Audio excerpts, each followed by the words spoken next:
ओम शांति। हम सभी आत्माएं आदि देव ब्रह्मा के आदि रत्न हैं। हम सभी आत्माएं आदि पाठधारी हैं। मास्टर रचता है। इस मास्टर रचता के स्वमानधारी होकर हमको पाठ बजाना है। हमें ब्रह्मा बाप को फॉलो करना है।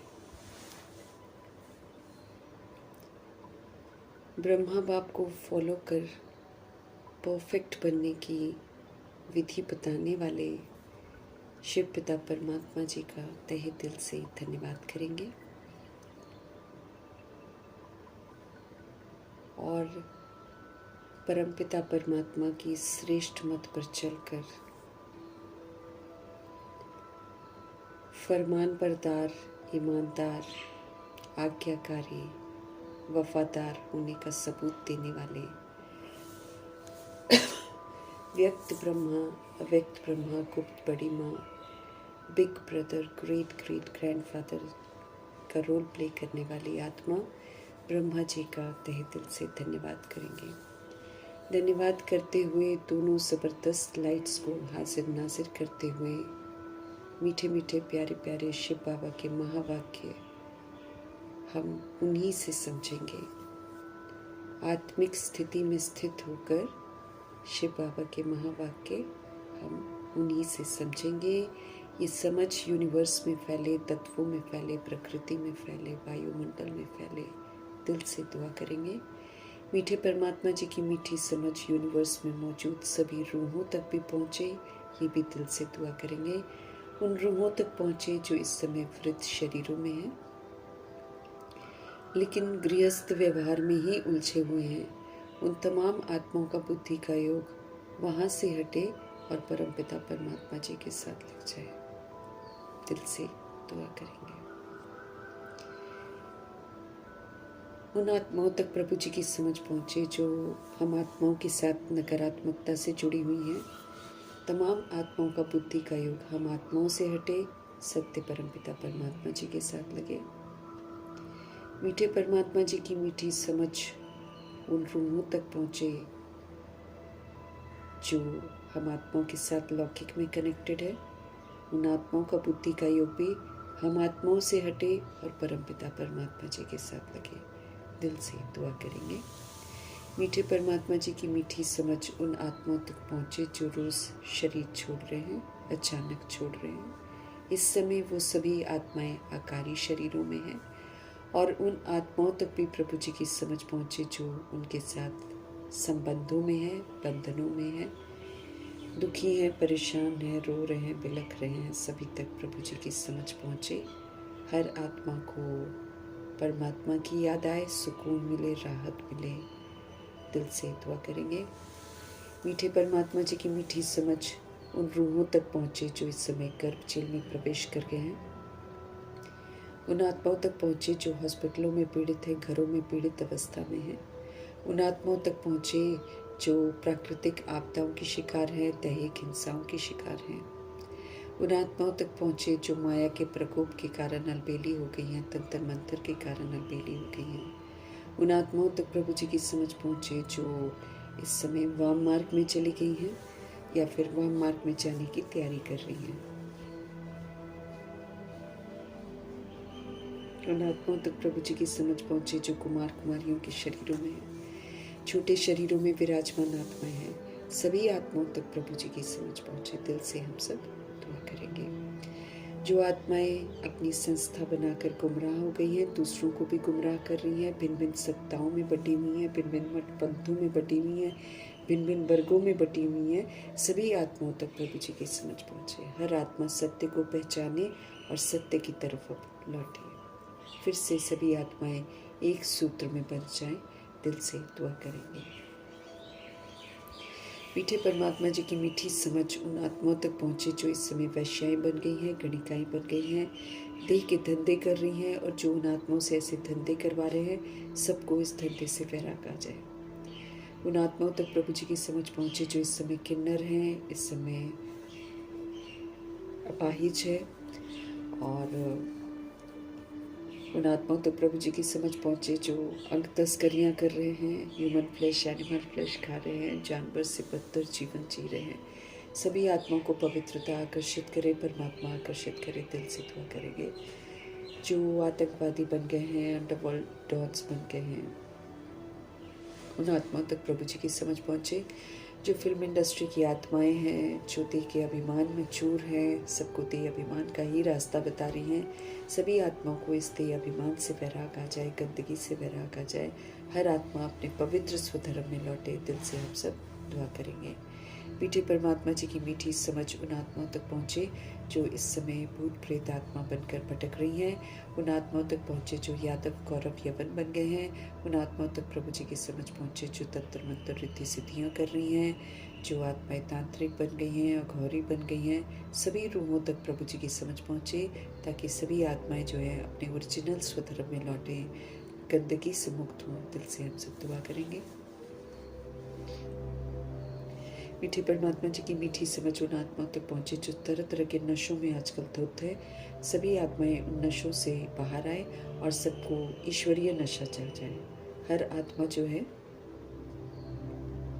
परमात्मा के प्यार में लीन हो जाए और सभी तरह की बुराइयों से, सभी तरह के काम विकार और लोभ मोह अहंकार से सभी आत्माएं मुक्त हो जाए।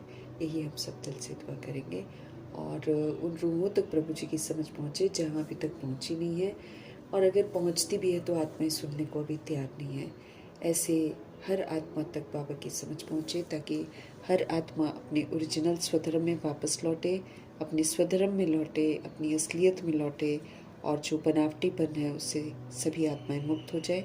इन्हीं दुआओं के साथ हम अपने लिए भी दुआ करेंगे कि हम आत्मिक स्थिति में स्थित होकर प्रभु की वाणी को सुने, समझें और फिर इसको अमल में लाने का कर्तव्य जो है, जो ताज है, वो ज़रूर पहने, और स्थिति के तख्त भी ज़रूर हम अपनाएं। और स्मृतियों का तिलक जो बाबा अभी हमको दिला रहे हैं कि हम कौन हैं, वो स्मृति का तिलक भी जो है हम लगा कर रखें, उसको मिटने न दें। इन्हीं दुआओं के साथ हम आज की मुरली बाबा से फिर से समझेंगे और देखेंगे आज हमें कौन सा ताज, कौन सा तिलक और कौन सा तख्त मिल रहा है, ताकि हम तीनों को संभाल कर रखें और अपने आप को संपन्न और संपूर्ण बनाएं। मीठे मीठे बाबा बोले, मीठे बच्चे, जब तुम संपूर्ण पावन बनेंगे तभी बाप तुम्हारी बलिहारी को स्वीकार करेंगे। हम लोग सब बोलते हैं ना, बाबा जो कुछ हमारे पास है वो सब कुछ आपका, लेकिन सिर्फ वो कहने से तो नहीं होगा। बलिहारी तो नहीं मानेंगे, स्वीकार तो नहीं करेंगे। बलिहार जाने का अर्थ बाबा बोल रहे हैं कि जब तुम संपूर्ण पावन बनेंगे, कंप्लीट प्योर बनेंगे, मन से, तन से, संकल्प से, बोल से, कर्म से, दृष्टि से, वृत्ति से, कृति से, जब हम एकदम प्योर बन जाएंगे, जब हम संपूर्ण पवित्रता की सारी विशेषताओं को धारण कर लेंगे, तो जब तुम संपूर्ण पावन बनेंगे ना, तभी बाप तुम्हारी बलिहारी को स्वीकार करेंगे। ऐसे नहीं करेंगे बाप तुम्हारी बलिहारी को तब स्वीकार करेंगे जब तुम बिल्कुल कंप्लीट प्योर हो जाओगे ना। सिर्फ ब्रह्मचर्य नहीं, ब्रह्मचर्य के साथ ब्रह्मचारी भी। जैसे ब्रह्मा जी पूरे प्योर बने हैं, वैसे हमको प्योर बनना है। तो मीठे मीठे बाबा बोले, मीठे बच्चे, जब तुम संपूर्ण पावन बनोगे तभी बाप तुम्हारी बलिहारी को स्वीकार करेंगे। अब आप अपने दिल से पूछो, हम कितना पावन बने हैं, है ना। वो जो परसेंटेज होती है प्योरिटी की, 100% प्योरिटी जो बाबा बोलते हैं, उसकी परसेंटेज को नापने के लिए ब्रह्मा जी को कसौटी बना कर दिया है बाबा ने। उनको फॉलो करना है एकदम पूरा, क्योंकि वो कंप्लीट प्योर बने हैं। तो ऐसे कंप्लीट प्योर बनने वाली आत्मा को देखते हुए उनको ही संकल्प में, बोल में, कर्म में सब हम जब फॉलो करेंगे, तब जाकर हम संपूर्ण पवित्रता की जो सारी विशेषताएं बाबा ने विवरण कर रखी हैं अव्यक्त मुरलियों में, वो जब हमारे अंदर आएगी तब हम संपूर्ण पावन बनेंगे। इसीलिए सिर्फ ब्रह्मचर्य बनना पावन नहीं है कि हम ब्रह्मचर्य बन गए, हम प्याज लहसुन नहीं खाते हैं तो बस हम पवित्र बन गए। नहीं, उसकी तो बड़ी गहराइयाँ हैं जिसको यथार्थ रीति समझकर ब्रह्मा जी को फॉलो करके हमें संकल्प, बोल, कर्म, श्वास, संस्कार सब में हमको प्योर बनना है। सब में सत्यता आ जाए, सब में दिव्यता आ जाए, तो संपूर्ण पावन।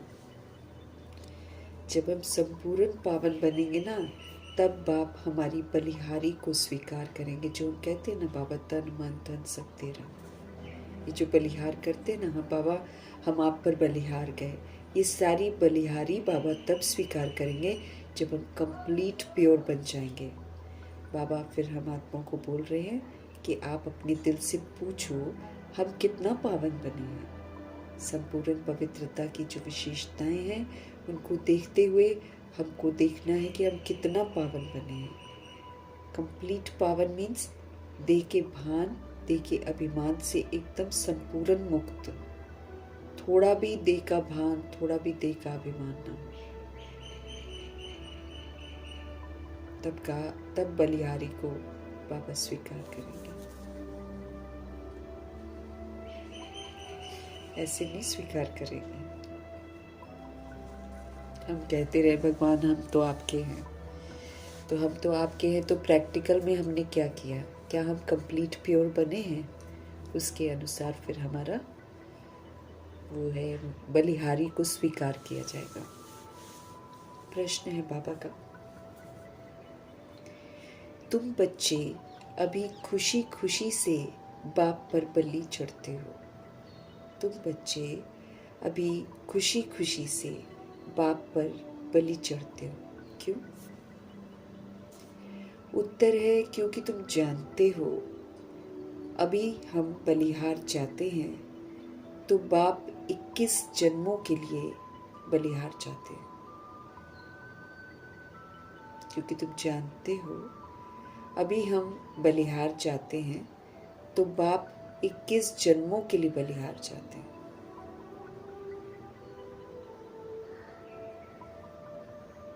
अगर हम बलिहार चाहते हैं मतलब अगर हम संपूर्ण पावन बनते हैं तो फिर भगवान 21 जन्मों के लिए बलिहार चाहते हैं, मतलब हमको 21 जन्मों का वर्षा देते हैं, सुख का वर्षा देते हैं, जो रूह को चाहिए वो सब कुछ देते हैं, बलिहार चले जाते हैं।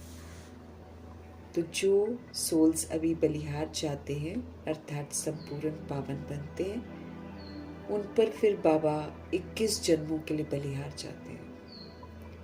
तुम बच्चों को ये भी मालूम है कि अब इस अविनाशी रुद्र ज्ञान यज्ञ में सब मनुष्य मात्र को स्वाहा तो होना ही है। तुम बच्चों को ये भी मालूम है कि अब इस अविनाशी रुद्र ज्ञान यज्ञ में जो भगवान ने ये समझ का यज्ञ रचा है, इसमें कोई स्थूल अग्नि नहीं जलाते हैं, लेकिन ये ज्ञान का यज्ञ है। इसमें हम आत्माओं को बाबा समझ देते हैं ताकि हम समझ से चलें और अपने आप को परिवर्तन करें। तो तुम बच्चों को ये भी मालूम है कि अब इस अविनाशी रुद्र ज्ञान यज्ञ में जितने भी मनुष्य मात्र हैं ना, सबको स्वाहा होना ही है। सबको इस यज्ञ में स्वाहा होना ही है। इसलिए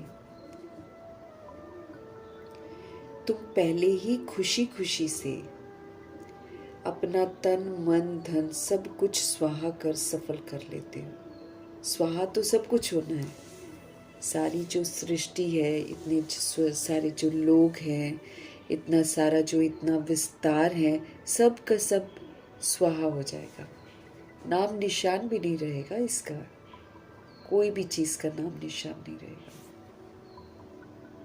बॉडीज़ को भी दफन कर देगी ये जो प्रकृति है, बॉडीज़ को भी, सारी बॉडीज़ को ख़त्म कर देगी, दफन कर देगी, जला देगी, जो मर्जी करेगी, लेकिन रूह देखेगी।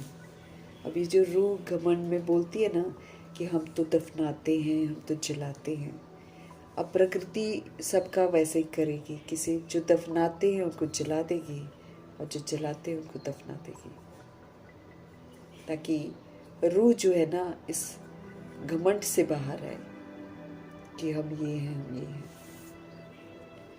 तो बाबा कहते सारी की सारी दुनिया जितनी भी है, भले कितना भी विस्तार है, ये जो अविनाशी रुद्र ज्ञान यज्ञ, ये जो समझ का यज्ञ शिव बाबा इस समय रचते हैं ना, इसमें सारे के सारे मनुष्य मात्र सब स्वाहा हो जाने हैं, सबके शरीर इसमें स्वाहा हो जाने हैं, सबका विस्तार इसमें स्वाहा हो जाना है। हम सब ये बात समझते हैं, इसलिए हम सब पहले ही खुशी खुशी से अपना तन प्रभु के हवाले, अपना मन प्रभु के हवाले, जो कुछ है थोड़ा बहुत सब प्रभु के हवाले, सब कुछ स्वाहा करके हम सभी आत्माएं क्या करते हैं, हम सफल कर लेते हैं।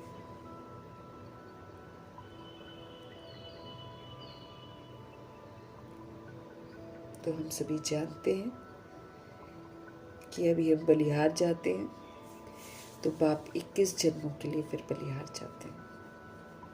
तुम बच्चों को ये भी मालूम है कि अब इस अविनाशी रुद्र ज्ञान यज्ञ में सारे मनुष्य मात्र को स्वाहा होना ही है, इसलिए तुम पहले ही खुशी खुशी से अपने तन मन धन सब कुछ आप स्वाहा कर सफल कर लेते हो। हम सभी आत्माएं इस समय सब कुछ प्रभु के हवाले करना और फिर प्रभु के डायरेक्शन के प्रमाण उनको यूज़ करना, मतलब उसको सफल करना। जैसे हम तन बाबा को देते हैं तो फिर तन को बाबा डायरेक्शन देते हैं कि कैसे यूज़ करना है, तो जब हम उसी विधि से यूज़ करते हैं तो फिर हमारा तन सफल हो जाता है।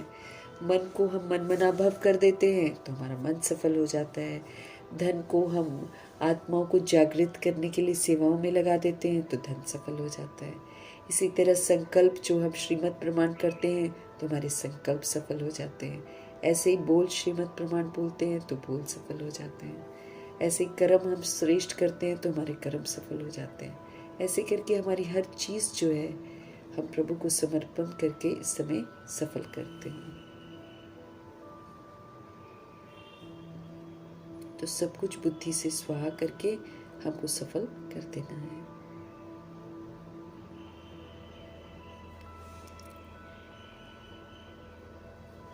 गीत है, मुखड़ा देख ले प्राणी जरा दर्पण में, तुमने कितने पाप और कितने पुण्य किए हैं। भक्ति मार्ग का गीत है, लेकिन ऑफ कोर्स हम लोग पर अप्लाई करता है, क्योंकि जब हम भक्ति मार्ग में होते हैं तो हमको पता ही नहीं होता है कि पाप क्या होता है और पुण्य क्या होता है। कहाँ हमको पता होता है कि पाप क्या है पुण्य क्या है। अभी हम समझते हैं ना कि पाप किसको कहा जाता है, अभी हम समझते हैं कि पुण्य किसको कहा जाता है। तो बाबा हमको क्या बोल रहे हैं, मुखड़ा देख ले प्राणी जरा दर्पण में। ओम शांति। शिव भगवान उवाच। हम जो वाणी सुनते हैं वो शिव भगवान की है। किसके लिए है, हम रूहों के लिए है। जरूर अपने बच्चों प्रति ही तो नॉलेज सिखाते हैं, वह श्रीमत देते हैं। शिव भगवान उवाच, अपने बच्चों प्रति ही नॉलेज हम आत्माओं को सिखाते हैं, वह श्रीमत हमको देते हैं। हे बच्चों व हे प्राणी, शरीर से प्राण निकल जाते हैं व आत्मा निकल जाती है, एक ही बात है ना। बाबा हमको नॉलेज सिखाते हैं, श्रीमत देते हैं। हे बच्चों व हे प्राणी, शरीर से प्राण निकल जाते हैं व आत्मा निकल जाती है, एक ही बात है। प्राण आत्मा को बोलते हैं।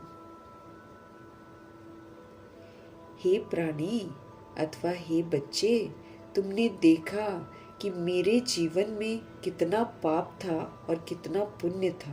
हमसे पूछ रहे हैं, हे प्राणी, हे आत्मा अथवा हे बच्चे, तुमने देखा कि मेरे जीवन में कितना पाप था और कितना पुण्य था। पहले हमको मालूम नहीं था पाप क्या होते हैं। अब हमको मालूम है कि अगर हम देह समझते हैं तो भी पाप है, अगर हम देह के भान में आते हैं तो भी पाप है, अगर हम देह के अभिमान में आते हैं तो भी पाप है ना।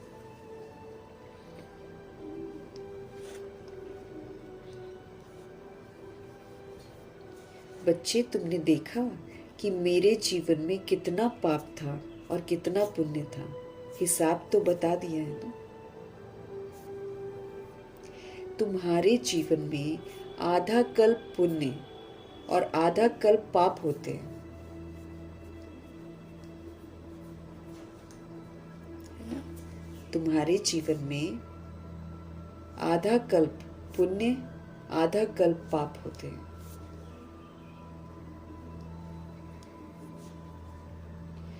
पुण्य का वर्षा किससे मिलता है?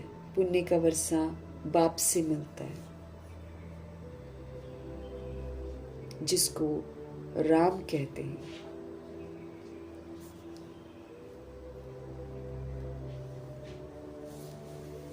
तो बाबा ने समझ दी कि तुमने देखा है कि मेरे जीवन में कितना पाप था और कितना पुण्य था।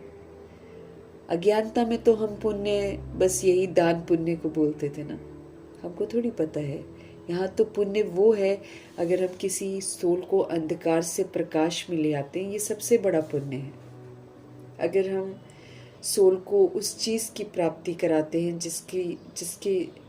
जिसका उसकी ज़िंदगी में अभाव है, जैसे सुख का, शांति का, प्रेम का, आनंद का, शक्ति का, सत्यता का, दिव्यता का, जिसके जीवन में अभाव है, अगर हम उस रूह को उसका सहयोग देते हैं तो ये सबसे बड़ा पुण्य है, जिससे कि वो प्रभु के साथ उसका बुद्धि का योग लग जाए। जब हम बाबा की दी हुई चीज़ों को बाबा के बच्चों के साथ शेयर करते हैं तो बाबा के जो बच्चे हैं ना, वो भगवान के बन जाते हैं,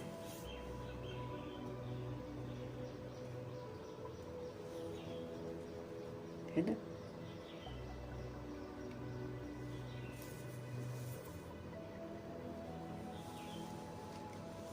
तो बच्चे, तुमने देखा कि मेरे जीवन में कितना पाप था और कितना पुण्य था। हिसाब तो बता दिया है। तुम्हारे जीवन में आधा कल्प पुण्य आधा कल्प पाप होते हैं। पुण्य का वर्षा बाप से मिलता है, जिसको फिर राम कहते हैं। बाप कौन है? निराकार राम है। ये भी थोड़ा कॉन्सेप्ट सबको क्लियर कर देना है, नहीं तो राम सुनते ही बुद्धि में क्या होता है उनके पता नहीं, खुदा जाने। लेकिन सारे लोग राम राम राम राम करते रहते हैं। आजकल किसी से मिलेंगे तो बोलेंगे राम राम जी, लेकिन राम है कौन नहीं मालूम, है ना। वो तो रामचंद्र को बुद्धि में रखते हैं, लेकिन यहाँ पर राम कौन है ये भी हमको सबको रियलाइज़ करवाना है। तो बाबा ने हमें बता दिया है कि पाप कैसे बनते हैं और पुण्य कैसे बनते हैं। इसका हिसाब बाबा ने हमको बताया है। तुम्हारे जीवन में आधा कल्प पुण्य आधा कल्प पाप होता है। अभी हम संगम युग में पुण्य इकट्ठा करते हैं तो 2500 ईयर्स वो पुण्य का खाता चलता है और आत्मा पुण्य आत्मा बनकर वहाँ पर पाठ बजाती हैं। और इधर आधा कल्प जब हम देह के भान में आते हैं, देह के अभिमान में आते हैं, तो फिर हम क्या बन जाते हैं? पाप आत्मा बन जाते हैं। तो तुम्हारे जीवन में आधा कल्प पुण्य आधा कल्प पाप होते हैं। पुण्य का वर्षा हमको किससे मिलता है? बाप से मिलता है, जिसको फिर राम कहते हैं। राम निराकार को कहा जाता है, न कि सीता वाला राम। राम किसको कहा जाता है? निराकार को कहा जाता है, न कि सीता वाला राम।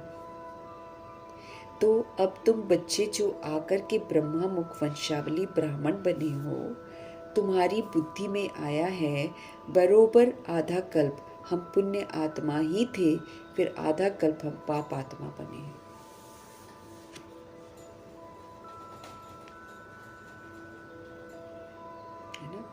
राम जो है ना, राम निराकार को कहा जाता है, न कि सीता वाला राम।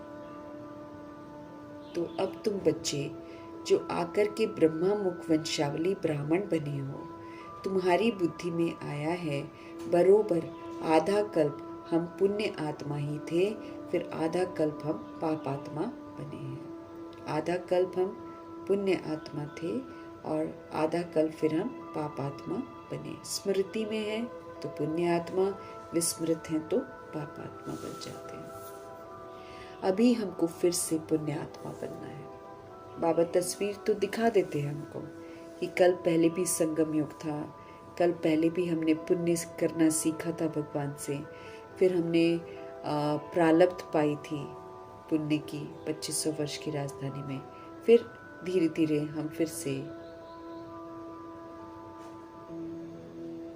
से हम सभी, बाबा कहते पहले हम पुण्य आत्मा थे, फिर हम पाप आत्मा बनते हैं, फिर बाबा हमको पुण्य सिखाते हैं, फिर हम पुण्य आत्मा बनते हैं। तो बाबा कहते हैं अब हमको पता चला ना कि सबसे पहले तो बाबा कहते हैं वर्षा जो है ना पुण्य का, ये हमको शिव बाबा से मिलता है, जिनको दुनिया में राम लोग कहते हैं परंतु जानते नहीं हैं।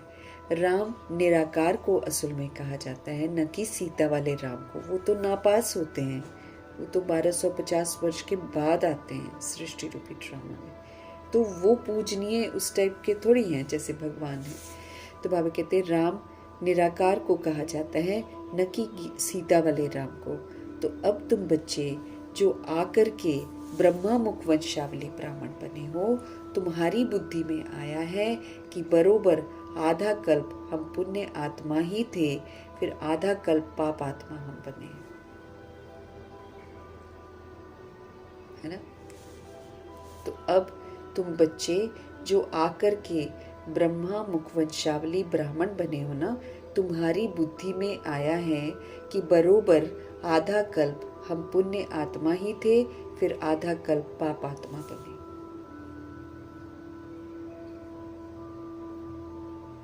अभी पुण्य आत्मा हमको फिर से बनना है, अभी हमको पुण्य आत्मा बनना है। कितना पुण्य आत्मा हम बने हैं वो हर एक अपने दिल से पूछे। अब चूंकि हमको डेफिनेशन पता चल गया है, अब हमें पाप और पुण्य का अंतर पता चल गया है ना। तो अब हमको देखना है कि हम कितना बने हैं, कितना हम पुण्य आत्मा बने हैं, वो हर एक अपने दिल से पूछो। हमें अपने आप को दिल से पूछना है ना, अपने दिल से पूछना है, क्योंकि दिल गवाही झूठी देगा ही नहीं। ये दिल कहाँ पर है? आत्मा के अंदर है। वो वाला जो आत्मा के अंदर वाला दिल है ना, वो झूठ नहीं बोलेगा।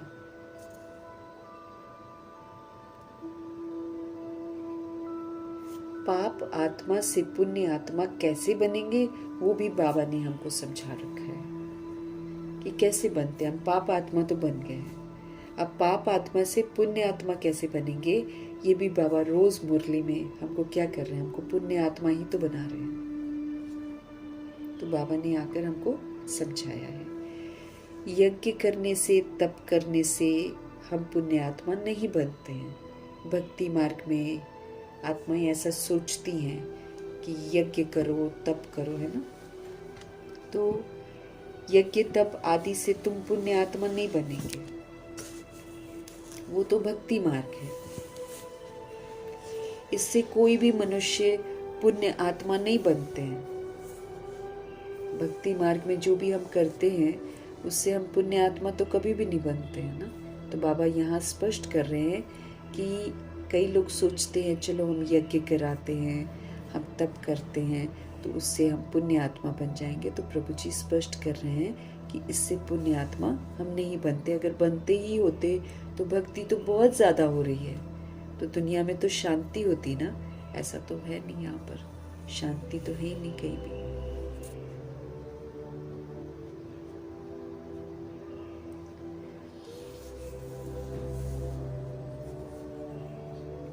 अभी तुम बच्चे समझते हो हम पुण्य आत्मा बन रहे हैं। आसुरी मत से पाप आत्मा बनते बनते सीढ़ी उतरते ही आए हैं।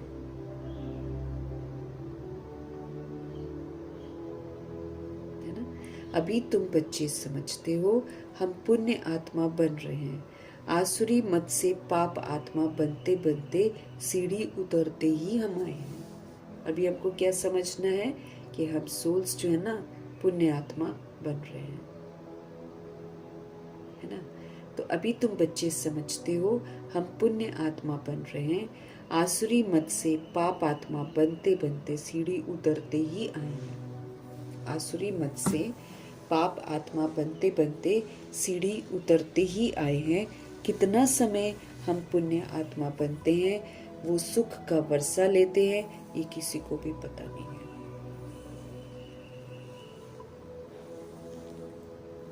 आसुरी मत से पाप आत्मा बनते बनते सीढ़ी उतरते ही हम आए हैं। कितना समय हम पुण्य आत्मा बनते हैं, वह सुख का वर्षा लेते हैं, ये किसी को भी पता नहीं है।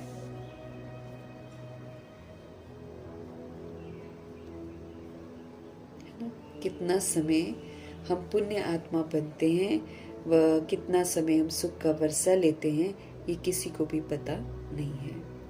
उस बाप को याद तो सभी मनुष्य करते हैं। शिव बाबा को, उस बाप को याद तो सभी मनुष्य करते हैं, उनको ही परमपिता परमात्मा कहते हैं। ठीक है ना। उस बाप को याद तो सभी मनुष्य करते हैं, उनको ही परमपिता परमात्मा कहते हैं। ब्रह्मा विष्णु शंकर को परमात्मा नहीं कहेंगे, और किसको परमात्मा कह ही नहीं सकते। तो ये भी तो अंधविश्वास लोगों को जो है उसमें से बहुत बाहर निकालना है, क्योंकि लोग समझते हैं सर्वव्यापी है, या फिर समझते हैं कि क्राइस्ट भगवान है, कोई समझता है हनुमान भगवान है।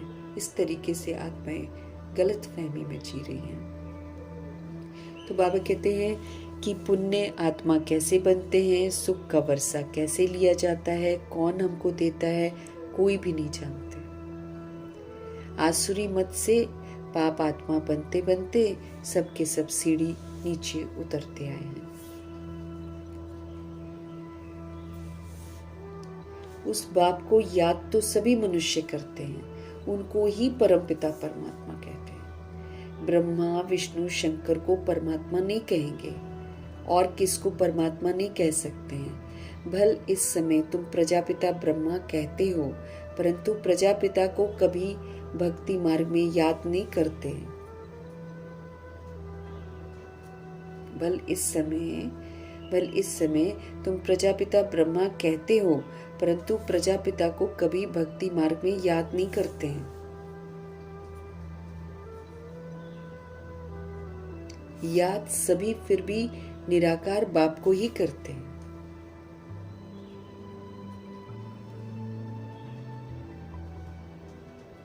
है ना।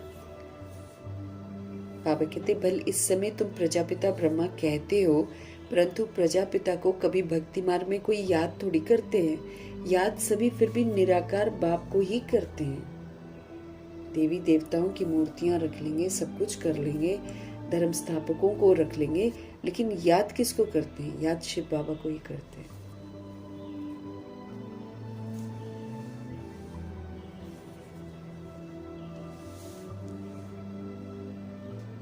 भल इस समय तुम प्रजापिता ब्रह्मा कहते हो, परंतु प्रजापिता को कभी भक्ति मार्ग में याद नहीं करते हैं। याद सभी फिर भी निराकार बाप को ही करते हैं। ओ गॉड फादर, ओ भगवान अक्षर ही निकलता है जब मुसीबत आती है घनी। जब घनी मुसीबत आती है ना, तो ओ गॉड फादर, ओ भगवान अक्षर ही निकलता है मुख से। एक को ही याद करते हैं सब। मनुष्य अपने को गॉड फादर तो कह ही ना सके। मनुष्य अपने को गॉड फादर कह ना सके, ना ही ब्रह्मा विष्णु शंकर अपने को गॉड फादर कह सकते हैं।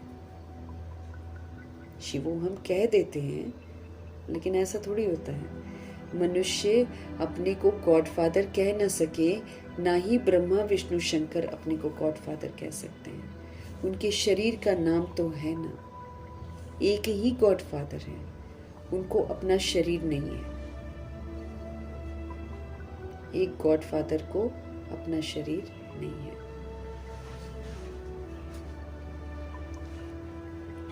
भक्ति मार्ग में भी शिव की बहुत पूजा करते हैं आत्माएं, लेकिन जानती नहीं है। भक्ति मार्ग में भी शिव की बहुत पूजा करते हैं, लेकिन अभी तुम बच्चे जानते हो शिव बाबा जो हैं वो इस शरीर के द्वारा हमसे बात करते हैं। वो निराकार हैं, लेकिन हम आत्माओं से बात कैसे करेंगे? उनको कर्म इंद्रियों की ज़रूरत पड़ती है। तो ऐसी आत्मा जो पूरे 83 जन्म लेकर अपने भक्ति का पाठ पूरा करके ज्ञान प्राप्त करती हैं, मरजीवा बनती हैं और फिर मरजीवा बनकर कृष्ण बनकर दिखाती हैं, नारायण बनकर दिखाती हैं, ऐसी जो रूह कल पहले भी संपन्न संपूर्ण बनी थी, उन्हीं का आधार लेकर परमपिता परमात्मा जो है ना, हम आत्माओं को सत्य से परिचित कराते हैं।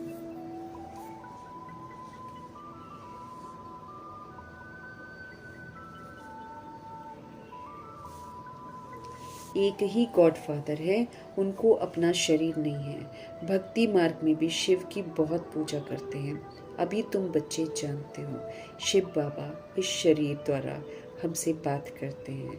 हे बच्चों, कितना प्यार से कहते हैं, समझते हैं, मैं सर्व का पतित पावन सदगति दाता हूँ। हे बच्चों, कितना प्यार से कहते हैं, समझते हैं, मैं सर्व का पतित पावन सदगति दाता हूँ। मनुष्य बाप की महिमा करते हैं ना, लेकिन उनको ये पता नहीं है कि 5000 वर्ष बाद आते हैं। मनुष्य जो है ना, वो बाप की महिमा करते हैं ना, लेकिन उनको ये पता नहीं है कि 5000 वर्ष के बाद आते हैं। तो जरूर जब कलयुग का अंत होगा तभी तो बाबा आएंगे ना।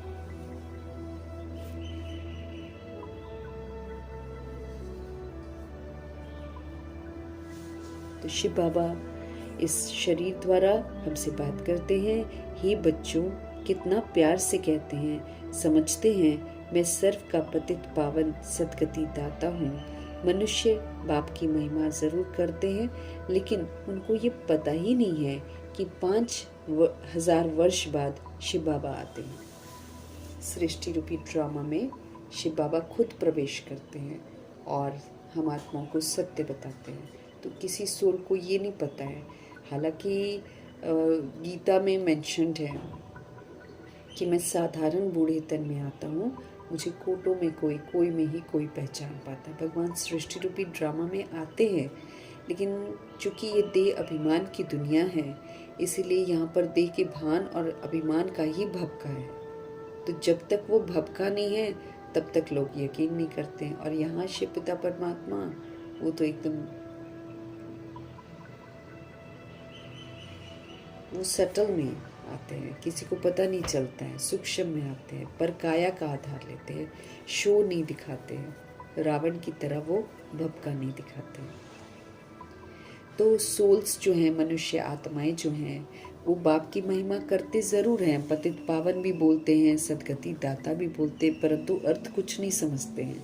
उनको ये पता ही नहीं है कि 5000 वर्ष के बाद शिव बाबा खुद आते हैं, सभी पतितों को पावन बनाते हैं, पावन दुनिया स्थापन करते हैं और सभी आत्माओं को गति सदगति का वर्षा देते हैं। जो क्वालिफाई करते हैं उनको सदगति का वर्षा, और जो क्वालिफाई नहीं करते हैं उनको फिर गति का वर्षा, मुक्ति का वर्षा, परमधाम में जाने का वर्षा देते हैं।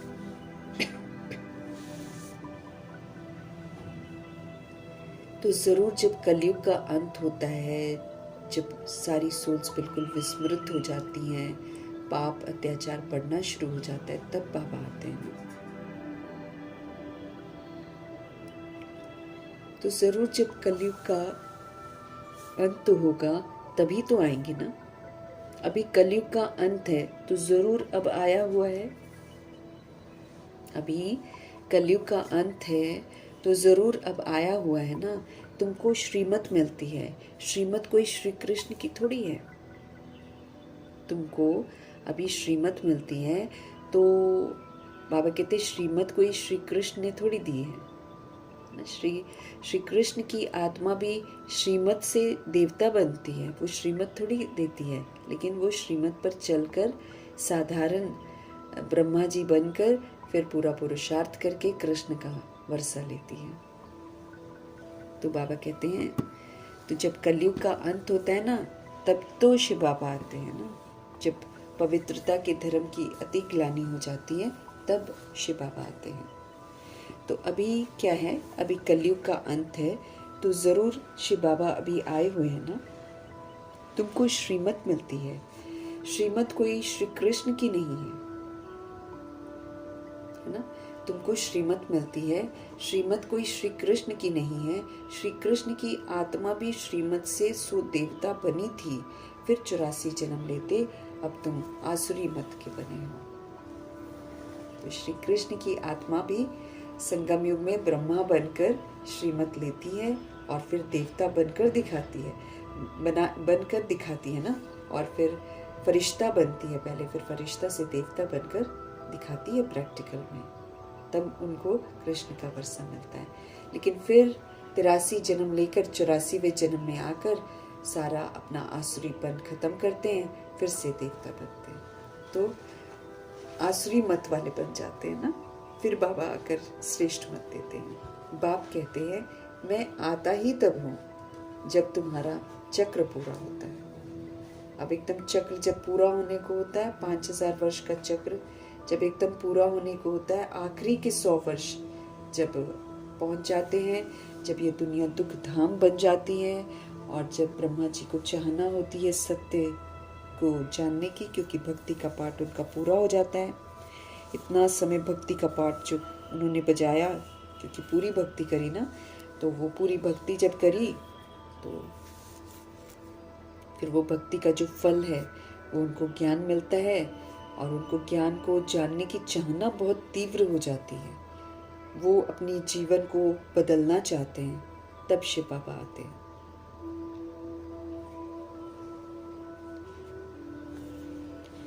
तो बाप कहते हैं, मैं आता ही तब हूँ जब तुम्हारा चक्र जो है ना पूरा होता है। तुम अब जो बाबा के बच्चे बनते हैं उनके लिए ड्रामा का चक्र पूरा हो जाता है जब बाबा आते हैं। आयु भी पूरी हो जाती है, सब कुछ, तभी तो नया जन्म, नई आयु। जब भगवान मिलते हैं वहाँ से नई आयु शुरू होती है। अगर हम वही पुरानी आयु में जी रहे हैं तब तो फिर हम मरजीवा बने ही नहीं है। मरजीवा बनना मतलब पुराना जो विकारी बर्थडे है और विकारी स्मृतियाँ हैं उसको एकदम भूल जाना, क्योंकि रियलाइजेशन हो गया ना कि मैं बॉडी नहीं हूँ, तो सोल हूँ ना। तो अब सोल फिर से अपने सोल कॉन्शियसनेस में लौट रही है, तो उसका नया जन्म हो गया। फिर अब यहाँ से जैसे ब्रह्मा जी की आयु 100 वर्ष है, और जब बाबा उनमें आते तब उनकी 60 की बॉडी होती है। लेकिन जब वो मरजीवा बनते हैं, जब वो ब्रह्मा जी बनते हैं, तब वहाँ से उनका पहला वर्ष शुरू होता है। बॉडी चाहे बड़ी हो गई है, बॉडी चाहे 60 की बॉडी है, लेकिन वहाँ से उनका पहला जन्म शुरू, मतलब फर्स्ट उनका जन्म होता है, ईश्वरीय जन्म, मरजीवा जन्म। उसमें फिर दादा लेखराज को तो वो पूरा ही भूल जाते हैं। दादा लेखराज उनमें नजर ही नहीं आते हैं दोबारा। उनके घर वाले जो लौकिक में घर वाले थे, जो उनके घर में आया जाया करते थे, संबंधी थे, सब बोलते हैं कि ब्रह्मा जी में हमने दादा लेखराज ने देखा। इसको बोलते हैं ना मरजीवा। हम तो अपने पुरानी बातों को याद रखते हैं कई बार, तभी तो बाबा बोलते हैं पुरानी स्मृतियों को मिटाओ, पुराने संस्कारों को मिटाओ, क्योंकि वो तुमने अनजाने में बना दिए हैं। अब तुमको बनाना है नया, तो उधर से पूरा मरेंगे तभी तो नया बनाएंगे, तब तो नई दुनिया में जाएंगे। हम मरेंगे ही नहीं, पुराने में ही जीते रहेंगे, पुरानी स्मृतियों में रहेंगे, तो हम तो फिर गड़े मुर्दे उखाड़ने वाली बात है ना। तो उससे क्या आएगा, बदबू आएगी।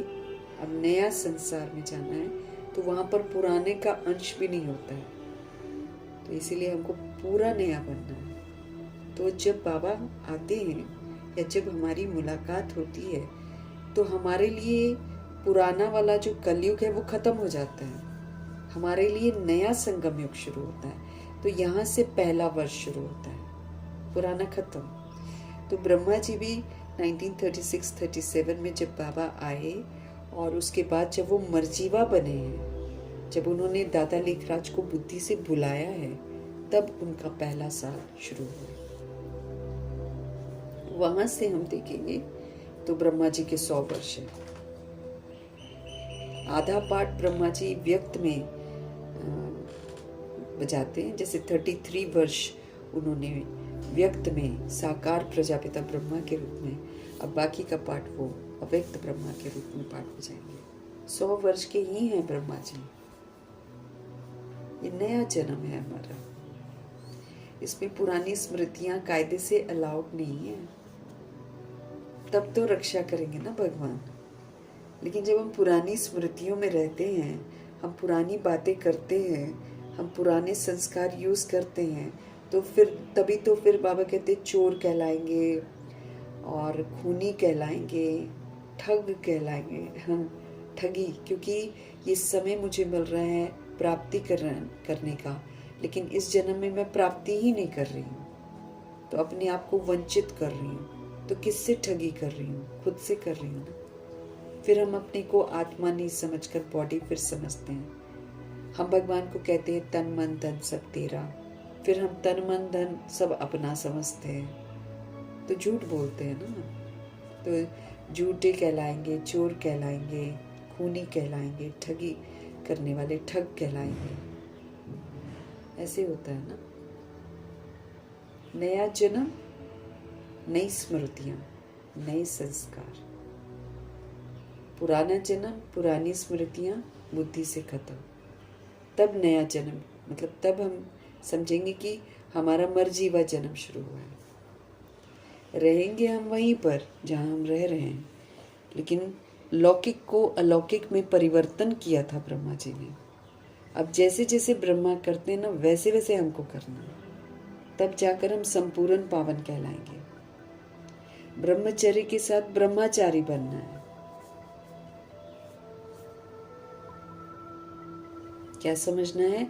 मैं आत्मा आदि देव ब्रह्मा का आदि रतन हूँ, मैं आदि पाठधारी हूँ।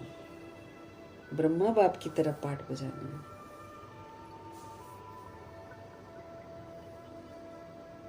तो जब हम ऐसे चलेंगे ना कि मैं आत्मा आदि देव ब्रह्मा का आदि रतन अर्थात आदि पाठधारी हूँ, जब हम ऐसे करेंगे ना, वहां से होगी शुरुआत। अगर वही हम अपने नाम रूप की स्मृतियों में जी रहे हैं, अगर हम वही पुराने रिश्तों की स्मृतियों में जी रहे हैं, अगर हम वही पुराने संस्कारों को यूज़ कर रहे हैं, तो हम मर्जीवा नहीं बने हैं। और हम मर्जीवा नहीं बने हैं तो हम ना इधर के हैं और ना हम उधर के हैं, क्योंकि हम मुरली भी पढ़ रहे हैं, हम भगवान की बातों को भी मान रहे हैं थोड़ा थोड़ा, है ना, और हम पुराना वाला संस्कार भी यूज़ कर रहे हैं।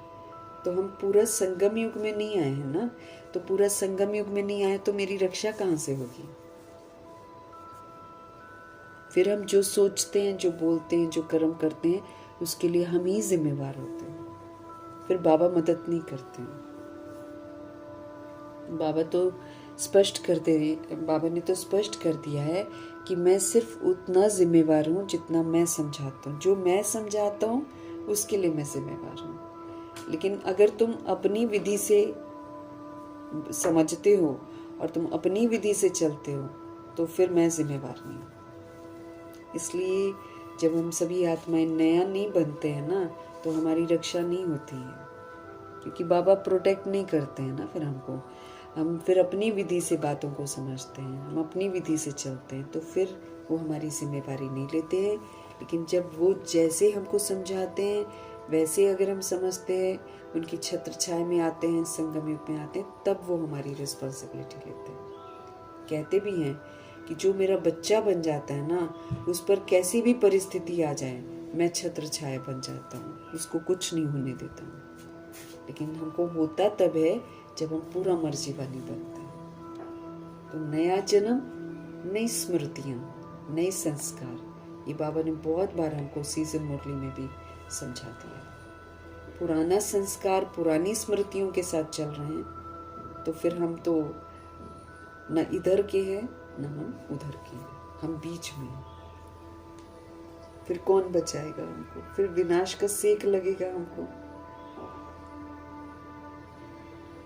तो बाबा बोलते हैं कि मैं आता ही तब हूं जब तुम्हारा चक्र पूरा हो जाता है। इसलिए बाबा हमको आकर बोलते हैं कि तुम्हारी पुरानी आयु खत्म है, अब तुम श्रीमत पर चलो। ये जितना हमको टाइम मिलता है ना, ये बाबा ने एक्स्ट्रा हमको दे रखा है ताकि हम अपने आप को ठीक कर लें। आयु हमारी खत्म हो गई है, तभी तो भगवान के मिलने के बाद हमारा नई आयु शुरू होती है। इसमें ब्रह्मा जी 100 वर्ष के बनते हैं। 33 वर्ष साकार बॉडी में रहकर उन्होंने पुरुषार्थ किया, बाकी का सारा अभी अव्यक्त पाठ बजा रहे हैं। 100 वर्ष पूरे करेंगे वो। कुछ चमत्कारी वाले पाठ वो कृष्ण बनकर भी बजाते हैं। कृष्ण का जन्म तो इधर ही हो जाएगा ना।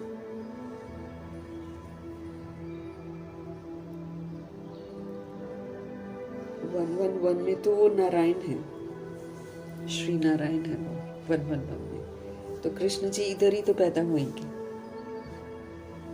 एक तरफ कलयुग खत्म हो रहा होगा और एक तरफ कृष्ण जी का जन्म हो रहा होगा। इसीलिए यादगार में क्या दिखा देते, जेल के अंदर जन्म हुआ, कैसे उनको लेकर जा रहे। ऐसा कुछ नहीं होता है, उनका बहुत सुंदर जगह पर जन्म होता है। एडवांस पार्टी की रूहें वेट कर रही हैं उनको लाने के लिए। तो वो तो पवित्र धरा होगी जहाँ कृष्ण जी पैर रखेंगे।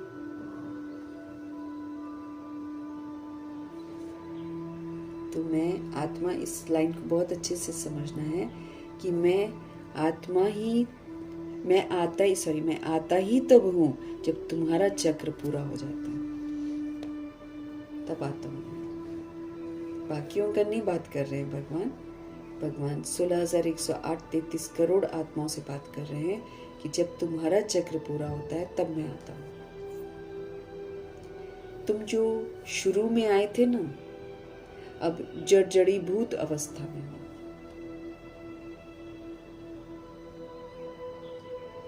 तुम जो शुरू में आए थे अब जड़ीभूत अवस्था में हो।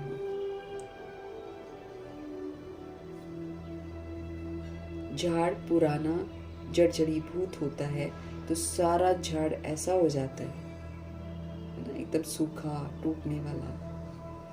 तो हम सभी आत्माओं की अवस्था भी कैसी हो जाती है, जड़ीभूत अवस्था। हड्ड गोड्डे दुखते हैं।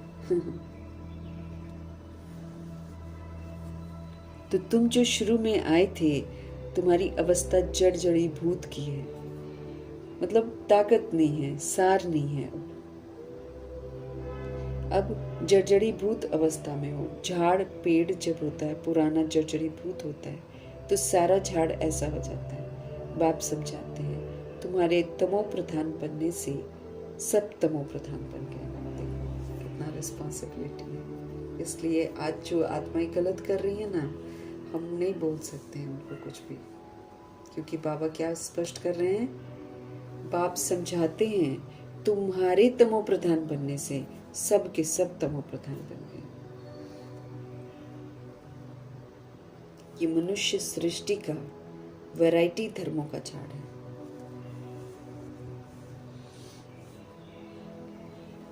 बाप समझाते हैं तुम्हारे तमो प्रधान बनने से सब तमो प्रधान बन गए। ये मनुष्य सृष्टि का वैरायटी धर्मों का झाड़ है।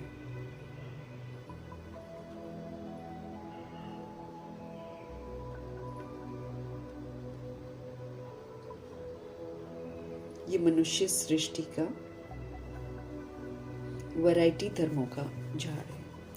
इसको उल्टा झाड़ कहते हैं क्योंकि यहाँ का बीज कहाँ है, शिव बाबा ऊपर है, इसलिए इसको उल्टा झाड़ बोलते हैं। नहीं तो बीज तो जमीन के नीचे होता है, लेकिन नहीं, सृष्टि रूपी ड्रामा को जानने वाले बीज रूप परमपिता परमात्मा परम धाम में रहते हैं, इसलिए उल्टा वृक्ष इसको बोलते हैं। पेड़ के रूप में ही तो परम धाम में दिखाते हैं ना रूहों को, पेड़ का रूप ही होता है वो, लेकिन उल्टा होता है। बीज ऊपर है।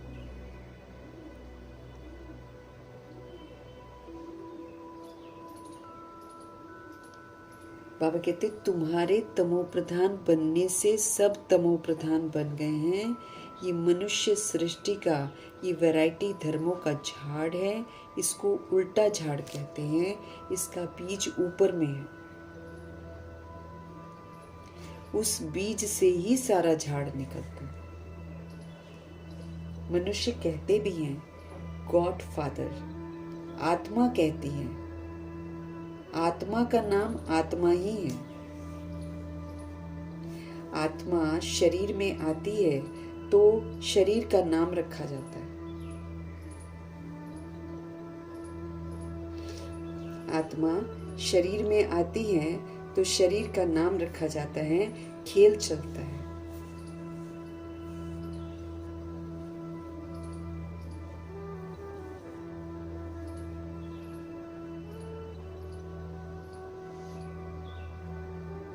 आत्मा शरीर में आती है तो शरीर का नाम रखा जाता है। खेल चलता है। आत्माओं की दुनिया में खेल नहीं चलता है।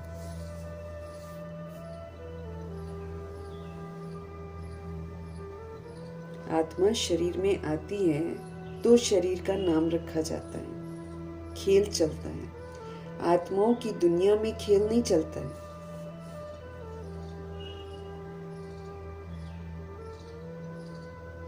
खेल की जगह ही ये है। ऊपर हम परम धाम में जब रहते हैं वहां पर ये ड्रामा नहीं है। वहां बॉडी नहीं है ना, वहां बिंदियां हैं।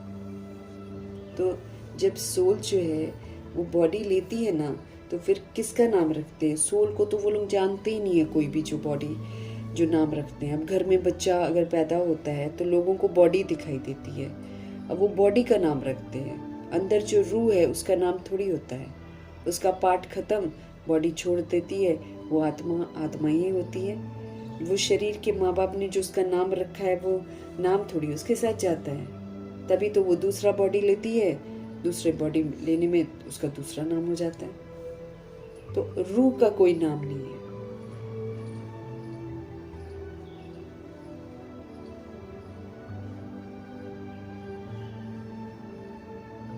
ये तो बाबा जब शुरू में आए थे तो जैसे गुलजार दादी हैं या प्रकाश मणि, इन लोगों के नाम रखे थे उन्होंने। तो ये नाम किसके थे? ये ब्राह्मणों के नाम थे। आत्मा जब ब्राह्मण बनती है, पवित्रता की प्रतिज्ञा करती है और अपने आप को आत्मा समझती है, तब उसको नाम दिया। तो गुलजार दादी या हृदय मोहिनी, है ना, ये जो नाम है ये बाबा ने किसको दिया? वो ब्राह्मण रूह को दिया। वो रूह जो ब्राह्मण बनती है, जो मर्जीवा बनती है, उसको नाम दिया है। और उन्होंने उस नाम को सार्थक भी किया है। जैसे मातेश्वरी को सरस्वती बोला गया है, तो सच में उन्होंने सार्थक किया है ना नाम को, सरस्वती को। विद्या की देवी है वो। मम्मा ने कभी नोट्स नहीं बनाए। इतना ध्यान से सुनती थी और समझ लेती थी, और फिर एक एक घंटा एक टॉपिक पर समझा सकती थी। इसलिए उनको नाम सरस्वती मिला। फिर जगत का पूरा उद्धार करने में पूरा सहयोग देती है, इसलिए उनको जगत अम्बा नाम मिला। फिर जैसे उनको रियलाइजेशन हुआ और उन्होंने अबाउट टर्न कर लिया, पुरानी दुनिया को पीठ कर दी, इसलिए वो काली है, वो काली माँ कहलाती है। असुरों पर ना एक कड़ी दृष्टि रखती है, तो उसके सामने जितनी भी आसुरी वृत्ति वाली आत्माएं होती हैं ना, सबका आसुरीपन खत्म हो जाता है और वो झुक जाते हैं उनके सामने। ऐसी वो दुर्गा है। अभी सबके गर्भ महल, जो आने वाली सोल्स है ना, उनके गर्भ महल को प्यूरिफाई कर रही है ऊपर से लाइट के शरीर में। तो वो दुर्गा कहलाती है। सबके दुर्गुणों को खत्म कर रही है। मम्मा को तो बहुत सारे नाम मिलते हैं ना, क्योंकि वो अपना पार्ट एक्यूरेसी से बजा रही है। तो आत्माओं की दुनिया में, परम धाम में कोई खेल नहीं चलता है। खेल की जगह तो ये सृष्टि ही है, खेल की जगह ही ये है। नाटक में रोशनी आदि सब होती है। इधर नाटक जब होता है ना तो रोशनी वगैरह सब होती है ना। बाकी जहाँ आत्माएं रहती है ना वहाँ कोई सूर्य और चांद नहीं है। यहाँ पर सूर्य चांद है और लोग क्या सोचते हैं, सूर्य ग्रहण लग गया, चांद। कल बाबा ने स्पष्ट बोल दिया, वो तो पृथ्वी की छाया पड़ती है। उस पर कितने लोग एस्ट्रोलॉजर्स वगैरह कितना झूठ झूठ की कहानियां बना बना के आत्माओं से सूर्य ग्रहण और चंद्र ग्रहण में क्या क्या करवाते हैं। भगवान कहते ग्रहण तो तुमको विकारों का लगा हुआ है, इन विकारों का दान दो तो तुम ग्रहण से छूटो। बाकी वो करके थोड़ी ग्रहण छूट जाएगा।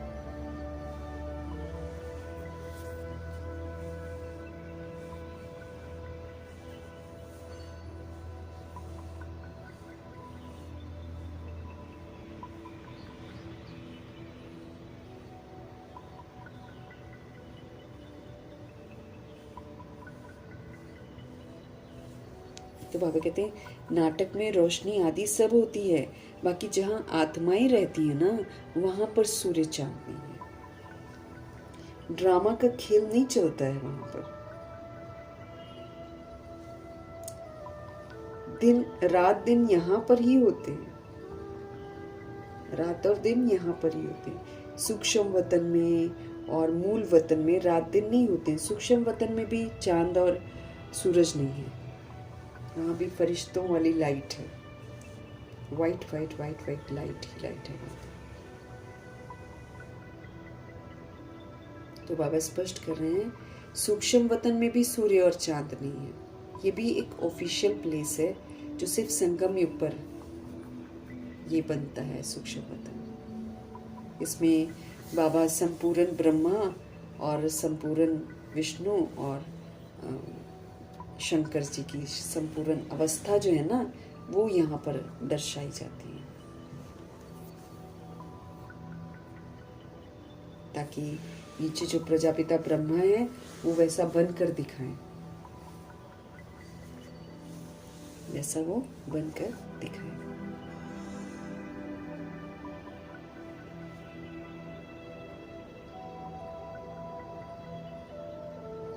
रात दिन यहाँ पर होते हैं, सूक्ष्म वतन व मूल वतन में रात दिन नहीं होते हैं। सूक्ष्म वतन में मूल वतन में रात दिन नहीं होते हैं। कर्म क्षेत्र ही ये है, ये कर्म भूमि है, कर्म क्षेत्र है। इसमें क्या होता है, इसमें मनुष्य अच्छे कर्म भी करते हैं, बुरे कर्म भी करते हैं। इसमें मनुष्य अच्छे कर्म भी करते हैं, बुरे कर्म भी करते हैं। कर्म क्षेत्र में सतयुग त्रेता में अच्छे कर्म होते हैं, क्योंकि वहाँ 5 विकार रूपी रावण का राज्य ही नहीं है। तो जब तक हमारे अंदर ये रावण है, जब तक हमारे अंदर देह का भान और अभिमान है, तब तक हमारे अंदर में कामनाएं हैं, तब तक हमारे अंदर में क्रोध है, लोभ है, मोह है, अहंकार है, उनके सारे बाल बच्चे हैं। तब तक हम बुरे कर्म करते हैं। सतयुग त्रेता युग में सब अच्छे कर्म करते हैं। क्यों? क्योंकि वहां पर 5 विकार रूपी जो रावण है उसका राज्य नहीं चलता है वहां पर।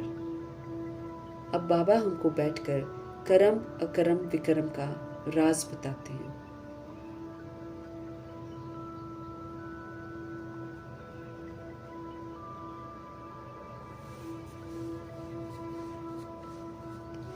बाप बैठकर कर्म अकर्म विकर्म का राज बताते हैं। कर्म क्या होते हैं, कैसे करने होते हैं, ये बाबा हमको भी सिखाते हैं।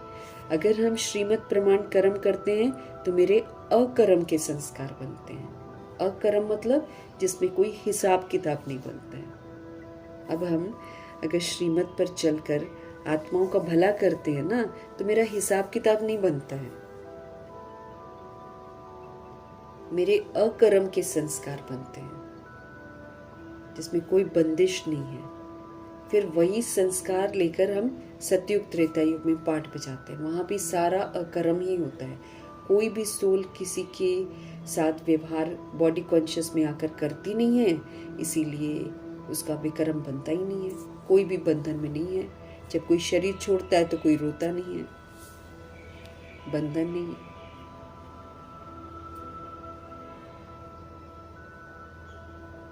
तो अभी बाबा हमको कर्म करने सिखाते हैं, और जब हम श्रीमद् प्रमाण कर्म करते हैं तो मेरे अकर्म के संस्कार बनते हैं।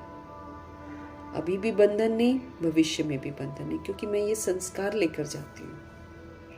वहां भी आत्मा बनकर पाठ बजाते हैं हम लोग, बॉडी समझकर पाठ। यहाँ मेरे को आत्मा समझकर पाठ बजाना है, तब मेरे अकर्म के संस्कार बनेंगे। जब हम श्रीमद् प्रमाण करेंगे तो अकर्म के संस्कार बनेंगे, लेकिन जैसे ही हम बॉडी समझेंगे वैसे ही मेरे विकर्म के संस्कार बन जाएंगे, जैसे बॉडी कॉन्शियसनेस में आते हैं। फिर उससे फिर हम बंधन में बंधते हैं।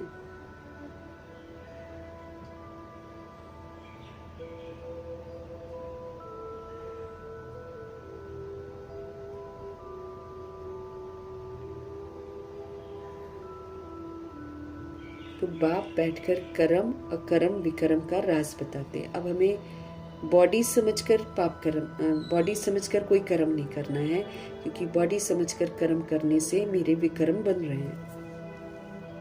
इतना हमको ध्यान देना है।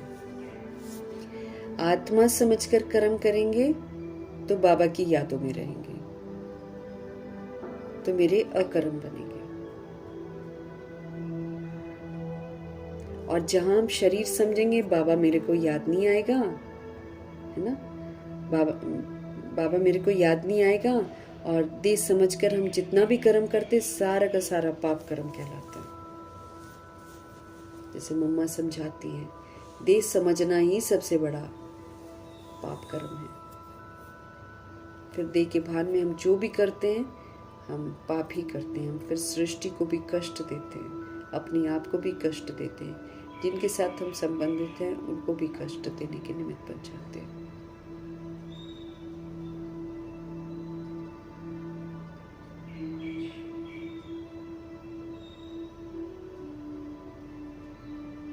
तो कर्म अकर्म विकर्म, इसका सीक्रेट अभी समझकर हमको श्रीमद् प्रमाण कर्म करने हैं।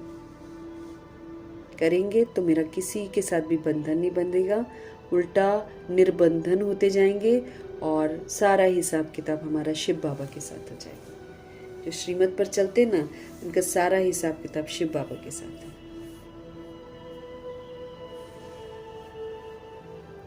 कर्म तो हमको करना ही है बाबा के, इससे तो हम भाग नहीं सकते हैं। कर्म तो करना ही है, क्योंकि ये तो कर्म क्षेत्र है। सतयुग में जो मनुष्य कर्म करते हैं वो अकर्म हो जाता है।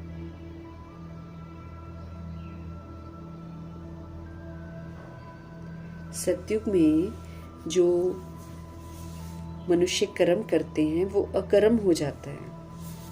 वहां रावण का राज्य ही नहीं है, देह का भान, देह का अभिमान नहीं है, विकार नहीं है। उनको हेवन भी कहा जाता है। सतयुग में एक ही भारत था और कोई खंड ही नहीं था। हेवनली गॉडफादर कहते हैं तो बाप जरूर हेवन ही रचेंगे ना। हम लोग हेवनली गॉडफादर जब कहते हैं तो बाप क्या करेंगे, हेवन की रचना रचेंगे ना।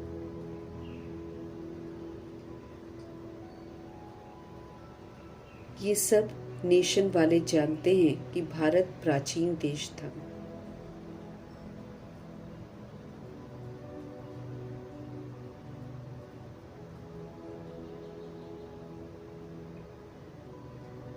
तो हेवनली गॉडफादर है। हेवनली गॉडफादर कहते हैं तो बाप जरूर हेवन ही रचेंगे ना, तभी तो उनको हेवनली गॉडफादर कहते हैं। लोग समझते हैं भगवान हेवन में रहते हैं, भगवान हेवन में नहीं रहते हैं। हेवनली गॉडफादर का मतलब ही है कि वो हेवन की रचना रचते हैं। ये सब नेशन वाले जानते हैं कि भारत जो है वो प्राचीन देश है। पहले पहले सिर्फ भारत ही तो था, ये कोई नहीं जानते हैं। अभी तो नहीं है ना, ये है ही 5000 वर्ष की बात। कहते भी हैं क्राइस्ट से 3000 वर्ष पहले भारत हेवन था।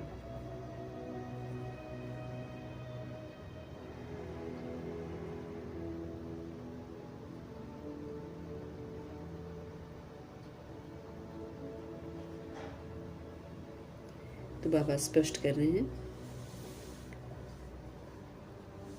अभी तो नहीं है ना, ये है ही 5000 वर्ष की बात। कहते भी हैं क्राइस्ट से 3000 वर्ष पहले ये जो भारत था ये हेवन था, ऐसा बोलते हैं लोग। रचता जरूर रचना ही तो रचेंगे ना, तो तमो प्रधान बुद्धि होने के कारण इतना भी नहीं समझ पाते हैं। सरलता और सहजता से बाबा समझाते हैं, लेकिन क्या करें, बुद्धि जो तमो प्रधान हो गई है।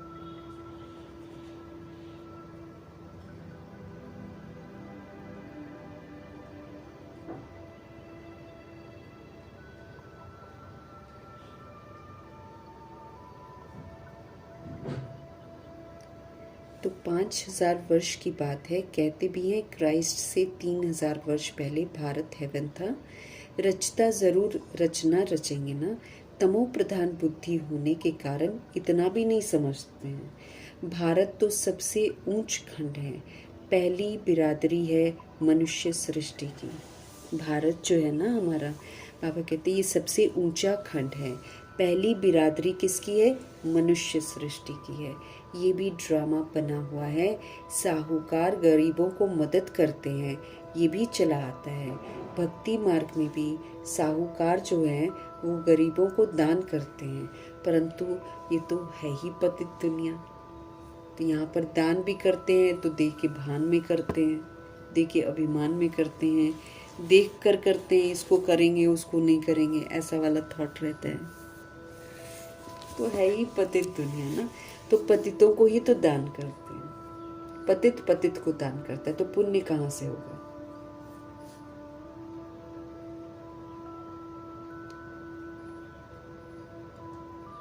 तो जो जो कुछ भी दान पुण्य करते ना, पतित ही करते हैं, और जिसको दान करते हैं वो भी पतित है। पतित पतित को दान करेंगे, उनका फल क्या पाएंगे फिर? अगर पतित पतित को ही दान करेंगे तो फल थोड़ी मिलेगा, कुछ फल ना मिलेगा। भल कितना भी दान पुण्य करते आए हैं, फिर भी गिरते ही तो आए हैं। भारत जैसा दानी खंड और कोई भी नहीं होता। भारत में ही दान करते हैं। हाँ, दान क्यों? क्योंकि बाबा इस समय संगम में दान करना सिखाते हैं, लेकिन बाबा सूक्ष्म दान करना सिखाते हैं, और फिर यादगार में फिर लोग स्थूल दान करते हैं। वो तो फिर पतित को पतित कर रहा है ना। फिर भी गिरते ही आए हैं। क्यों गिरते आए हैं? क्यों? क्योंकि पतित पतित को दे रहा है। तो क्या फल मिलेगा? बाबा देखो कितना स्पष्ट कर रहे हैं। अगर पतित पतित को ही दान करेगा तो उसका फल क्या पाएगा? बल कितना भी दान पुण्य करते आए हैं, फिर भी गिरते ही तो आए हैं। भारत जैसा दानी खंड और कोई होता ही नहीं है। इस समय तुम्हारा जो भी तन है, मन है, धन है, सब इसमें स्वाहा करते हैं। तन मन धन सब इसमें हम स्वाहा करते हैं। इनको कहा ही जाता है, क्या कहा जाता है? राजस्व अश्वमेध अविनाशी रुद्र ज्ञान यज्ञ। ये भगवान जी ने रचा है। ये ऐसा यज्ञ है जिसमें आत्मा जो है ना अपनी पांचों कर्म इंद्रियों को कंट्रोल करती है, राजा बनकर योग लगाकर, समझ से पाठ बजाकर अपने अंदर का जो अज्ञानता है उसको खत्म करती है, और फिर औरों में भी अज्ञानता को खत्म करने का सहयोग देती है।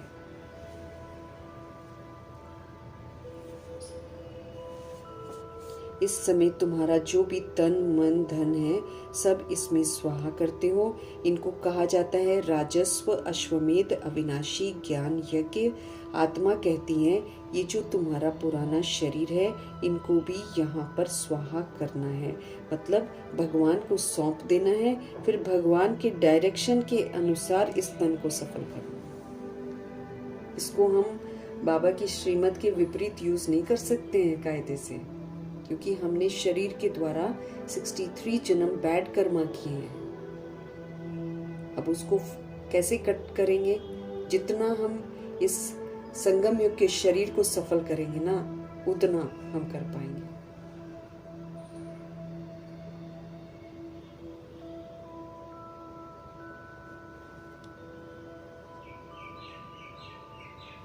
ये जो पुराना शरीर है ना, इनको भी यहीं पर स्वाहा करना है। क्यों? क्योंकि तुम जानते हो सारी दुनिया के मनुष्य मात्र इसमें स्वाहा होते हैं। इसलिए हम क्यों नहीं खुशी से बाबा पर बलि चढ़ जाएं।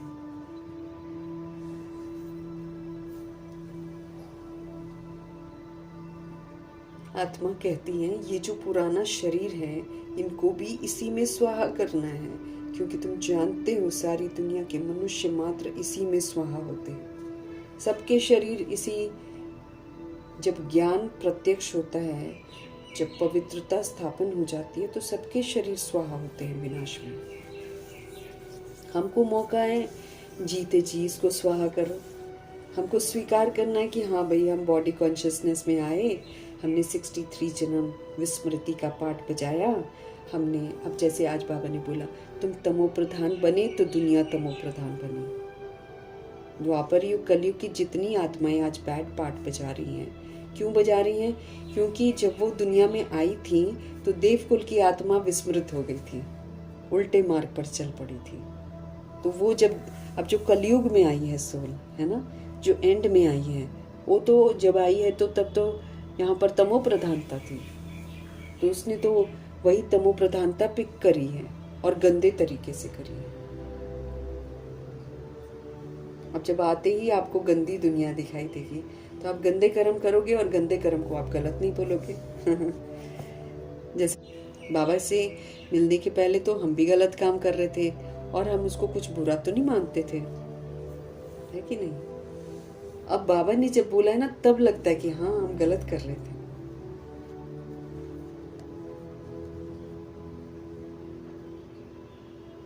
तो सारी दुनिया के मनुष्य मात्र ही इसमें स्वाहा होते हैं। तो इसलिए क्यों ना हम पहले ही खुशी से बाबा पर बलि चढ़ जाएं। बाबा कोई हमारी जान तो मांगते नहीं है। बाबा क्या मांगते हैं? स्व परिवर्तन करो। क्योंकि तुम जब चेंज हो जाओगे, सारा विश्व चेंज हो जाएगा। जिस दिन हमारे अंदर सब चीज़ों को लेकर बेहद का वैराग आ जाएगा, उस दिन ये जो सत्ता भी है ना, इन सब में वैराग आ जाएगा। छोड़ देंगे ये लोग भी उल्टे काम। जिस दिन हमारे अंदर में परिवर्तन आ जाएगा, जिस दिन हम चलते फिरते उठते बैठते अपने को आत्मा समझेंगे, उस दिन द्वापर युग और कलयुग में आने वाली आत्माओं को मुझे बताना नहीं पड़ेगा कि तुम आत्मा हो। वो स्वतः ही हमारी जागृत अवस्था को देखकर जग जाएंगे। उनको भी याद आ जाएगा कि हम आत्मा हैं। ऐसे बदलना है सृष्टि को।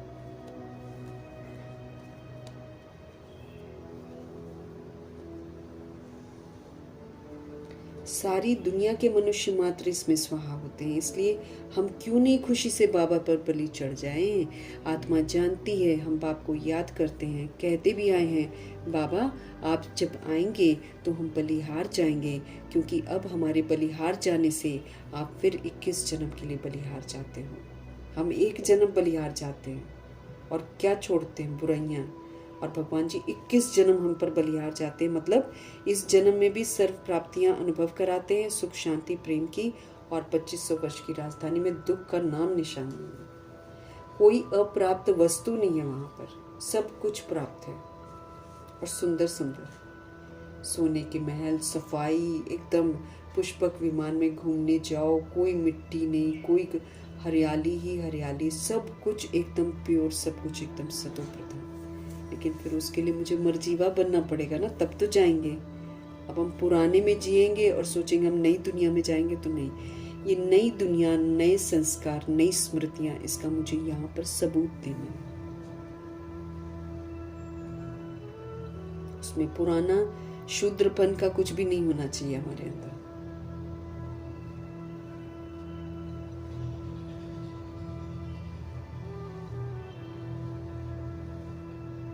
हमारे बलिहार जाने से आप फिर 21 जन्म के लिए बलिहार जाएंगे। ये सौदागरी है, आप कहते हैं, ये सौदागरी है। हम आप पर बलिहार जाते हैं तो आप भी तो 21 बार बलिहार चाहते हो। हम आप पर जब कुर्बान चाहते हैं तो आप भी तो 21 बार बलिहार चाहते हो। बाप कहते हैं जब तक तुम्हारी आत्मा पवित्र नहीं बनी है ना, तब तक हम बलिहारी स्वीकार नहीं करते। हम लोग जैसे बनते हैं ना, अभी हम लोग जैसे बीके बनते हैं ना, हम बोलते हैं भगवान जी हम आपके हैं, ऐसे बोलते हैं ना, तो भगवान हमको स्वीकार या जो भी हम देते हैं, है ना, जो भी हम बलिहारी करते हैं बाबा पर, वो बाबा स्वीकार तब करेंगे जब हम आत्मा पवित्र बन जाएंगे, संपूर्ण पवित्र। संपूर्ण पवित्र मीन्स उसमें देह का भान और अभिमान का अंश भी नहीं होना चाहिए, तब बाबा हमको स्वीकार करेंगे।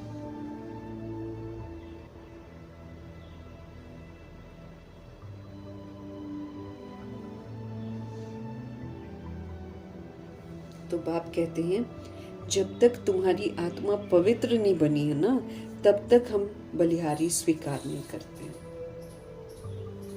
बाप कहते हैं माम एकम याद करो तो आत्मा प्योर बन जाएगी। बाप कहते हैं माम एकम याद करो तो आत्मा प्योर बन जाएगी। बाप को भूलने से तुम कितने पतित दुखी हुए हो। बाप को भूलने से तुम कितने पतित दुखी हुए हो। मनुष्य दुखी होते हैं तो फिर शरणागति लेते हैं। अभी तुम 63 जन्म रावण से बहुत दुखी हुए हो। बाप कहते हैं मेरे को तुम याद करो तो तुम्हारी आत्मा पवित्र बन जाएगी, क्योंकि भगवान ही पवित्रता के सागर हैं, बाकी सारे लोग पतित हैं। तो जो है जैसा उसको याद करेंगे तभी तो हम प्योर बनेंगे। जैसा संग वैसा रंग। तो अगर हम एक परमपिता परमात्मा को याद करेंगे तो आत्मा प्योर बन जाएगी। बाप को भूल जाते हैं ना तो हम कितने पतित हो जाते हैं, कितने हम दुखी हो जाते हैं। मनुष्य दुखी होते हैं तो फिर शरणागति लेते हैं। अभी तो तुम 63 जन्म रावण से बहुत दुखी हुए हो। 63 जन्म हम रावण की मत पर चले विस्मृत होकर, और क्या प्राप्त किया हमने? दुख ही प्राप्त किया। एक सीता की बात थोड़ी है। अब वो तो रामायण में एक सीता दिखाते हैं। हम तो सारी आत्माएं सीता हैं। बॉडी चाहे मेल है चाहे फीमेल है, उसको नहीं देखा जाता है, रूह को देखा जा रहा है। तो सारी रूहें जो हैं इस समय सीता हैं, शोक वाटिका में कैद है, रावण की शोक वाटिका में आत्मा रूपी सीता। तो एक सीता की बात नहीं है, सभी सीताएं हैं। जो भी मनुष्य मात्र हैं उनके अंदर में जो आत्मा है ना, सभी सीता है।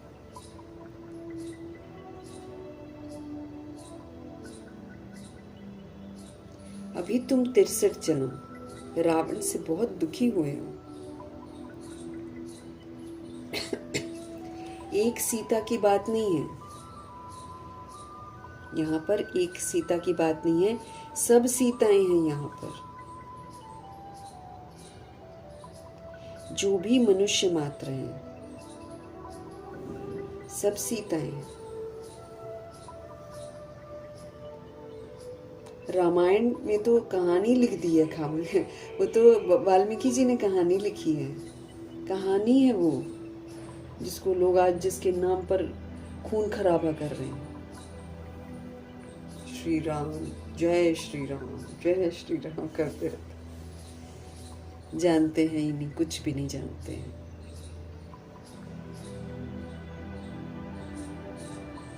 रामायण में तो कहानी लिख दी है, सीता को रावण ने शोक वाटिका में डाला। वास्तव में बात सारी इसी समय की है, संगम युग की बात। बाबा संगम युग में हमको बताते हैं कि कैसे रावण राज्य में सब सीताएं जो हैं शोक वाटिका में कैद हैं। सभी रावण अर्थात 5 विकारों की जेल में है। सबके अंदर है देह, अभिमान, काम, क्रोध, लोभ, मोह, अहंकार, सबके अंदर है। सीता को, आत्मा रूपी सीता को रावण ने शोक वाटिका में डाल रखा है। जो भी मनुष्य मात्र है यहाँ पर सब देह के भान और देह के अभिमान में रावण के वशीभूत हैं। तो सभी आत्मा सीताएं हैं, जो भी मनुष्य मात्र में। आप देख लो, है ना, रामायण में तो कहानी लिख दी है, सीता को रावण ने शोक वाटिका में डाला। वास्तव में बात सारी इस समय की है। सभी के सभी रावण अर्थात 5 विकारों की जेल में हैं। सबके अंदर विकार हैं, इसलिए दुखी हैं और पुकारते रहते हैं हमको दुखों से छुड़ाओ, लेकिन उनको मालूम नहीं है कि दुख का कारण क्या है। दवाइयाँ खाएंगे, इधर उधर सब जगह जाएंगे, तीर्थ करेंगे, कीर्तन करेंगे, लेकिन ठीक कैसे हो?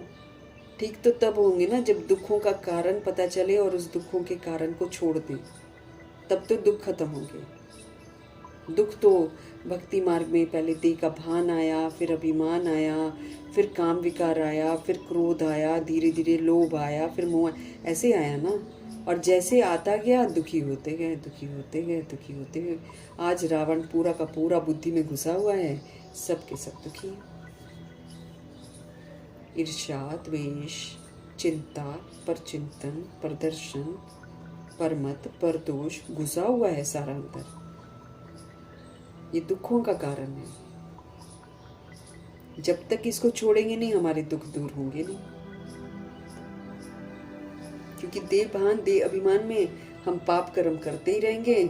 और जैसे बाबा ने उस दिन समझाया था ना कि अगर तुम याद में रहकर सोचेंगे नहीं, बोलेंगे नहीं, कर्म नहीं करेंगे, तो पाप तो आपसे होते ही रहेंगे और आप बंधन में बंधते ही रहेंगे। इतना ज़रूरी है। सच्चे बाप की याद में सदा रहेंगे तब हम सेफ हैं। और जब जब हम बाबा की यादों में नहीं हैं, और अगर हम याद में सोचते नहीं हैं, याद में बोलते नहीं हैं, याद में कर्म नहीं करते हैं, तो हम पाप करते रहते हैं और बंधन में बंधते ही रहते हैं। बंधते जाओ, बंधते जाओ, बंधते जाओ।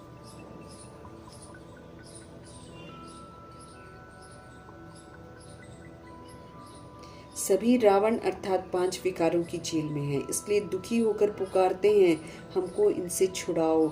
एक की बात नहीं है, सब के सब शोक वाटिका में हैं, सब पाप कर रहे हैं।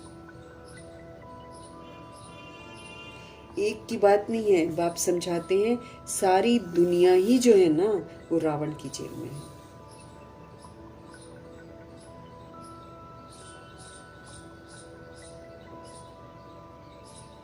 सारी दुनिया रावण की जेल में है। रावण का राज्य है ना, कहते भी हैं राम राज्य चाहिए।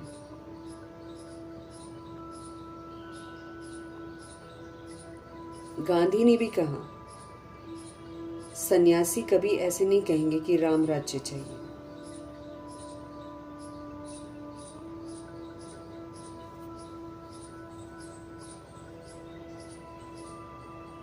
कहते भी हैं राम राज्य चाहिए। गांधी ने भी कहा, सन्यासी कभी ऐसे नहीं कहेंगे कि राम राज्य चाहिए। भारतवासी ही कहेंगे इस समय आदि सनातन देवी देवता धर्म है नहीं, और ब्रांचेस हैं। आदि सनातन देवी देवता नहीं है, हिंदू है, मुस्लिम है, सिख है, ईसाई है, इस तरह है। सतयुग था, एक ही आदि सनातन देवी देवता धर्म था, वहां पर पवित्रता का धर्म था। अभी वो नाम ही बदला हुआ है। अपने धर्म को भूल फिर और धर्म में कन्वर्ट होते जाते हैं। अपने धर्म को भूल जाते हैं, फिर और धर्म में कन्वर्ट होते जाते हैं। मुसलमान आए, कितने हिंदुओं को अपने धर्म में कन्वर्ट कर लिया।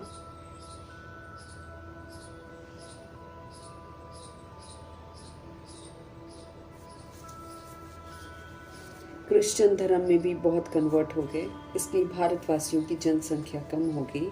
नहीं तो भारतवासियों की जनसंख्या तो सबसे जास्ती होनी चाहिए, क्योंकि ये 111 से शुरू है।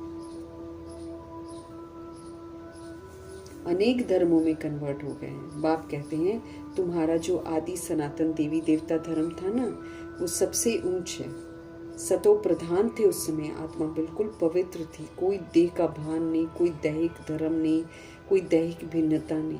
अब वही बदलकर फिर तमो प्रधान बन गए हैं। अब तुम बच्चे समझते हो कि ज्ञान सागर पतित पावन जिसको सब बुलाते हैं वही सम्मुख पढ़ा रहे हैं।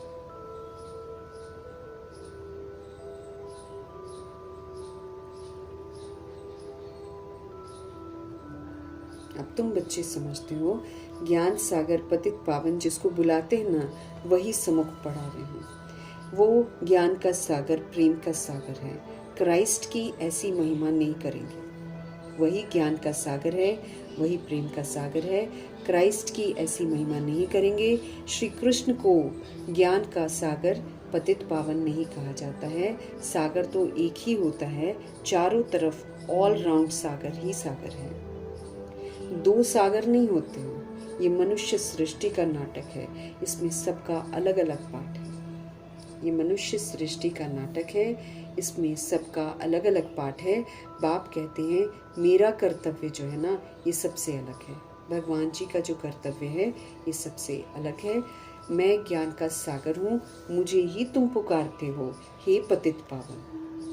मुझे ही तुम पुकारते हो हे पतित पावन, फिर कहते हो लिबरेटर। लिबरेट किससे करते हैं ये भी कोई नहीं जानते, तुम जानते हो।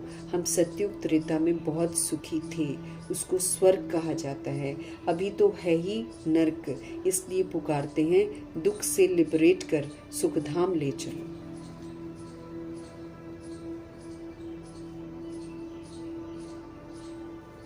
अभी तो है ही नर्क, इसलिए पुकारते हैं दुख से लिबरेट कर सुखधाम ले चलो।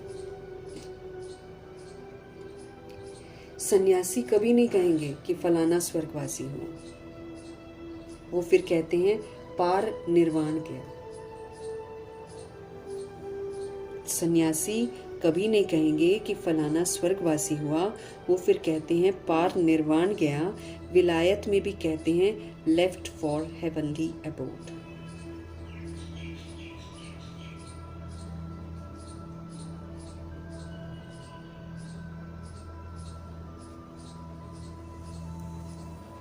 तो सन्यासी कभी नहीं कहेंगे कि फलाना स्वर्गवासी हुआ, वो फिर कहते हैं पार निर्वाण गया। विलायत में भी कहते हैं लेफ्ट फॉर हेवनली अबोर्ड। समझते हैं गॉड फादर के पास चले गए, ऐसा लोग बोलते हैं। किसी ने शरीर छोड़ा ना तो बोलेंगे कि हेवनली अबोर्ड के लिए चले गए हैं। समझते हैं गॉड फादर पास गए, हेवनली गॉड फादर कहते हैं। बरोबर हेवन था, अब नहीं है। हेल के बाद हेवन चाहिए। गॉड फादर को यहाँ आकर हेवन स्थापन करना है। सूक्ष्म वतन, मूल वतन में कोई हेवन नहीं होता है, जरूर बाप को ही आना पड़ता है।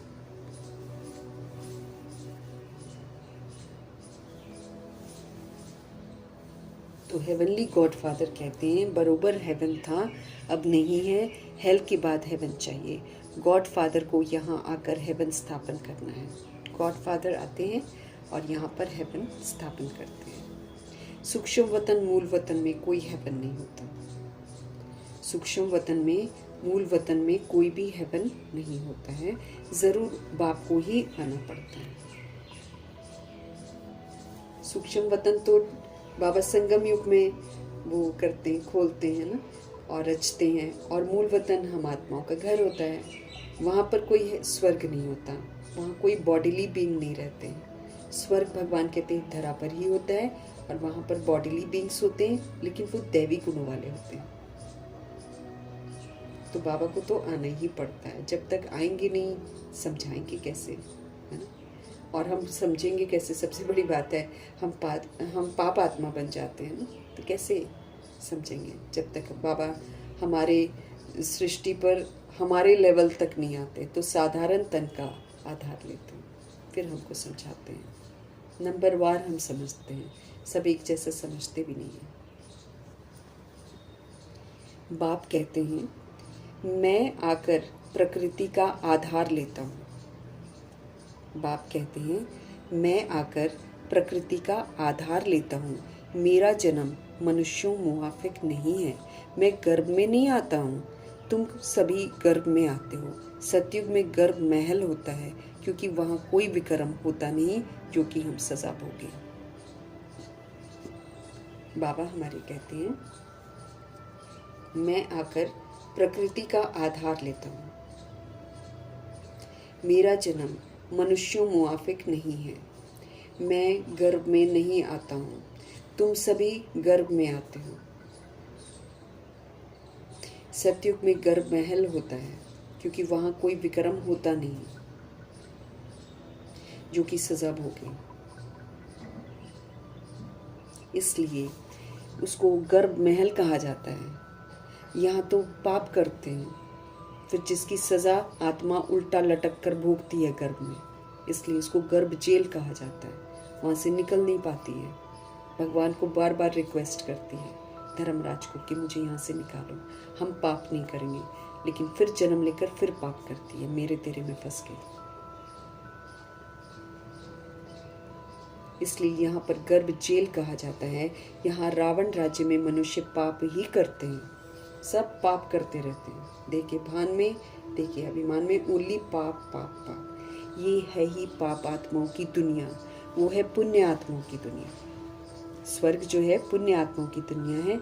इसलिए कहते हैं पीपल के पत्ते पर श्री कृष्ण आया। अब ऐसा होता तो नहीं है, लेकिन गर्भ महल में आता है, विकार में नहीं जाते ना, इसलिए ऐसा दिखाते हैं। ये श्री कृष्ण की महिमा दिखाते हैं कि वो कितना प्योर है। सतयुग में गर्भ में दुख नहीं होता है ना, इसलिए वो खुशी खुशी पीपल के पत्ते पर आता है, ऐसा दिखाते हैं।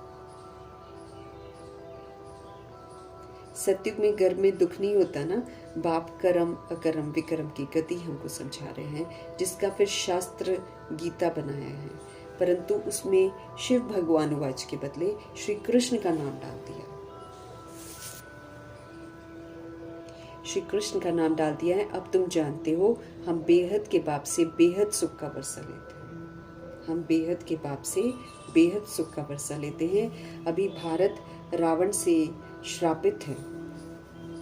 अभी भारत जो है ना, ये रावण से श्रापित है, इसलिए दुर्गति हो गई है भारत की।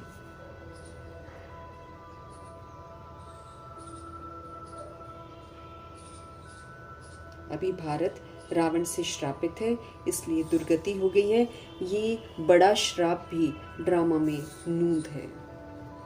ये नूंद है क्योंकि गिरते हैं, फिर भगवान जी आते हैं। अब हमेशा तो हम एक जैसे रहेंगे नहीं, पुनर्जन्म में आते आते हमारी क्वालिटीज़ तो घटेंगी ना, तो इसी विधि से घट जाती हैं, दुर्गति हमारी हो जाती है। फिर ये ड्रामा में नूंद ही है, बाबा कहते हैं। हम सभी आत्माएं रावण से श्रापित हो जाती हैं, इसलिए हमारी दुर्गति हो जाती है। ये बड़ा श्राप भी ड्रामा में नूंधा हुआ है। बाप आकर हमको वरदान देते हैं, आयुष्वान भव, पुत्रवान भव, संपत्तिवान भव। बाप आते हैं, हमको वरदान देते हैं। क्या देते हैं? आपकी आयु बढ़ जाए, आपके पुत्र हो, है ना, और आपकी संपत्ति बहुत ज़्यादा हो। पर एक्चुअली क्या होता है ना, जैसे बाबा समझाते हैं कि यहाँ पर जितनी भी सोल्स को सत्य से परिचित कराते हैं ना, तो उतना मास्टर रचता बनकर रचना रचते हैं, तो उसी के लिए बोलते हैं पुत्रवान भव। ऐसे आयु भी जितना हम श्रीमत पर चलकर बॉडी को चलाते हैं, तो आयु इसकी बढ़ जाती है, और धन से हम संपत्तिवान बनते हैं। सभी सुख का वर्षा देते हैं, तुमको आकर पढ़ाते हैं, जिस पढ़ाई से फिर तुम देवता बनते हो। ये नई रचना हो रही है, ये बाबा नई रचना रच रहे हैं। ब्रह्मा द्वारा तुमको बाप अपना बनाते हैं। गाया भी जाता है प्रजापिता ब्रह्मा। तुम उनके बच्चे ब्रह्मा कुमार ब्रह्मा कुमारियाँ बने हो। दादे से वर्षा बाप द्वारा आप लेते हो। हम बाप से वर्षा लेते हैं, हम दादे से वर्षा लेते हैं बाप के द्वारा, मतलब प्रजापिता ब्रह्मा है ना, ये बाप बन जाते हैं, अलौकिक पिता बन जाते हैं। तो फिर शिव बाबा ग्रैंडफादर बन जाते हैं, क्योंकि ग्रैंडफादर के पास प्रॉपर्टी है ना, ब्रह्मा जी के पास तो नहीं है। तो ग्रैंडफादर फिर ब्रह्मा जी के थ्रू ब्रह्मा कुमार और ब्रह्मा कुमारियों को प्रॉपर्टी देते हैं, सुख का वर्षा देते हैं। तो इस समय बाबा हमारी नई रचना रचते हैं ब्रह्मा द्वारा। फिर बाबा हमको अपना बनाते हैं। गाया भी जाता है प्रजापिता ब्रह्मा, तुम उनके बच्चे ब्रह्मा कुमार ब्रह्मा कुमारियाँ बने हो। दादे से वर्षा बाप के द्वारा लेते हो, आगे भी आपने लिया था, अब फिर बाप आए हुए हैं। बाप के बच्चे तो फिर बाप के पास जाने चाहिए ना, परंतु गाया हुआ है प्रजापिता ब्रह्मा के द्वारा मनुष्य सृष्टि की स्थापना होती है। तो यहाँ पर ये होगी ना, आत्मा के संबंध में कहेंगे कि हम सारे क्या हो जाते हैं, आत्मा आत्मा भाई भाई। प्रजापिता ब्रह्मा की संतान बनने से हम ब्रदर सिस्टर बनते हैं, ताकि पवित्रता की जो विशेषता है वो हम धारण करें, हमारी दृष्टि वृत्ति किसी को भी लेकर गलत ना हो।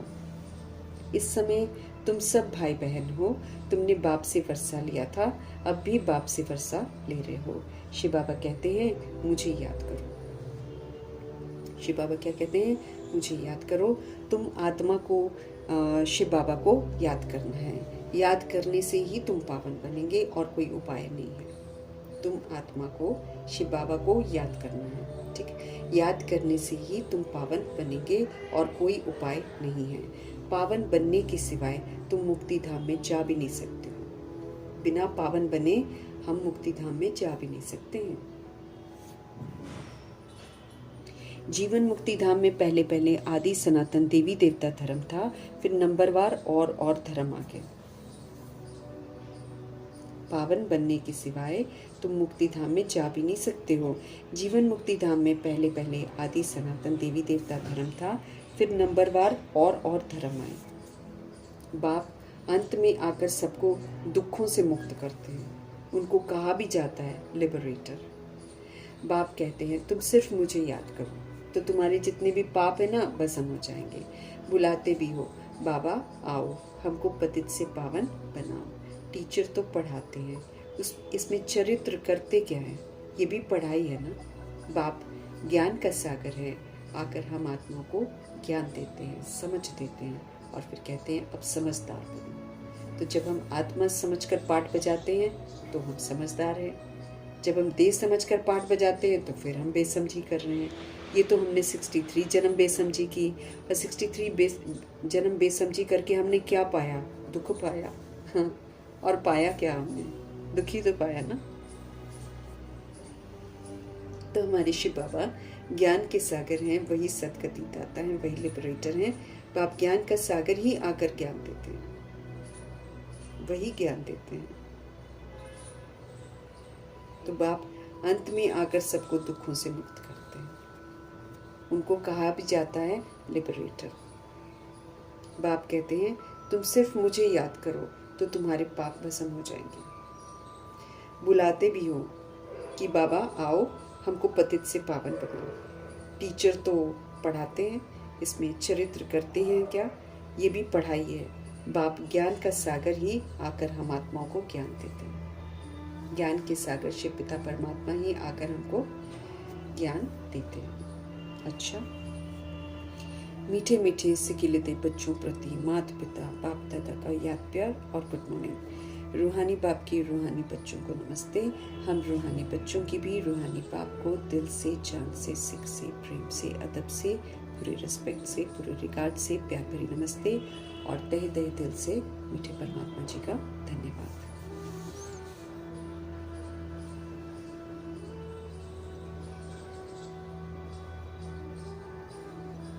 धारणा के लिए मुख्य सार।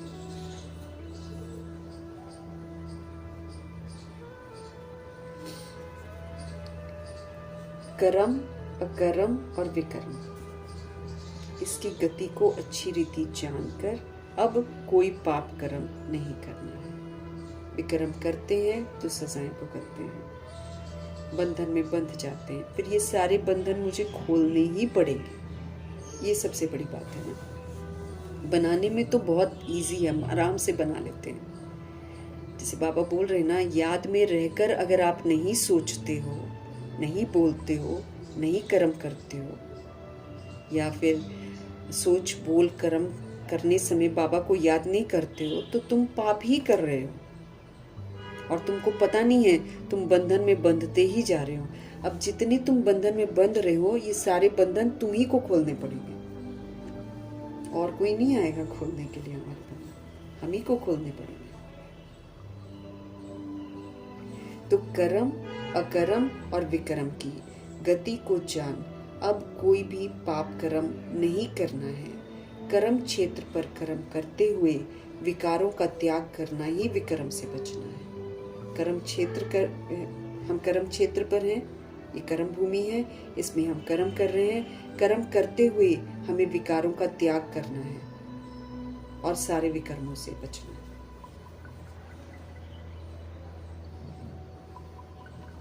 कर्म, अकर्म और विकर्म, इसकी गति को जम।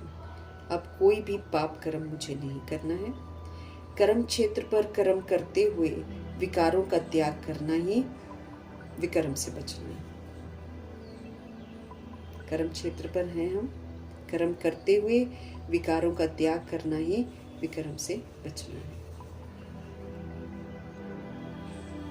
हमें ऐसा पावन बनना है जो हमारी बलिहारी बाप स्वीकार कर ले।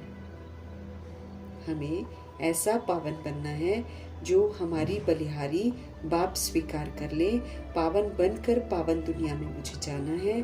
तन मन धन इस यज्ञ में पूरा स्वाहा कर देना है, सफल कर देना है। अर्थात जैसे बाबा कहते हैं वैसे इसको यूज करना है। सतगुरु जी का वरदान। नॉलेज की लाइट माइट के द्वारा विघ्न विनाशक बनने वाले मास्टर नॉलेजफुल भव। नॉलेज की लाइट और माइट के द्वारा विघ्न विनाशक बनने वाले मास्टर नॉलेजफुल भव।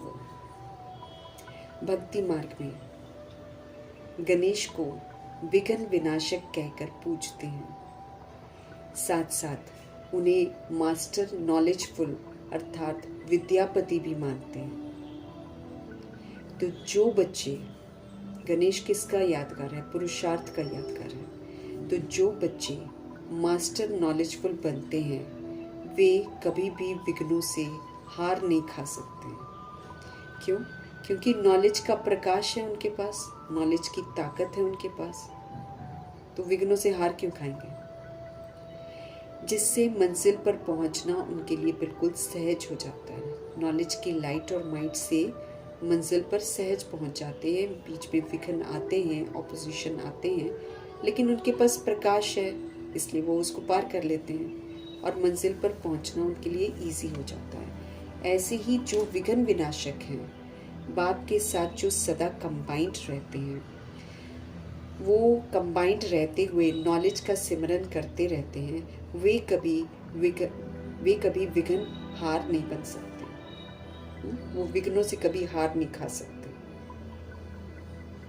नॉलेज की लाइट माइट के द्वारा विघ्न विनाशक बनने वाले मास्टर नॉलेजफुल भव भक्ति मार्ग में गणेश को विघ्न विनाशक कहकर पूजते हैं, साथ साथ उन्हें मास्टर नॉलेजफुल अर्थात विद्यापति भी मानते हैं। तो जो बच्चे मास्टर नॉलेजफुल बनते हैं वे कभी विघ्नों से हार नहीं खा सकते, क्योंकि नॉलेज को लाइट माइट कहा जाता है, जिससे मंजिल पर पहुंचना बहुत इजी हो जाता है। ऐसे जो विघ्न विनाशक हैं, जो बाप के साथ सदा कंबाइंड रहते हुए नॉलेज का सिमरन करते रहते हैं, वे कभी विघ्न हार नहीं बन सकते। वो कभी भी विघ्नों से हार नहीं सकते। वो हमेशा विघ्न विनाशक बनेंगे, क्योंकि वो बाबा के साथ सदा कंबाइंड रहते हैं, नॉलेज का सिमरन करते रहते हैं। तो नॉलेज उनकी इमर्ज रहती है और नॉलेज की लाइट और माइट से वो सारे विघ्नों को आराम से पार कर लेते हैं। स्लोगन है मीठे बाबा का, अंदर बाहर जो भी बुराइयां हैं हमारे अंदर, उन्हें संपूर्ण विल कर दो तो हमारे अंदर में विल पावर आ जाएगी। अंदर बाहर जो भी बुराइयां हैं हमारे अंदर, उन्हें संपूर्ण विल कर दो तो विल पावर आ जाएगी।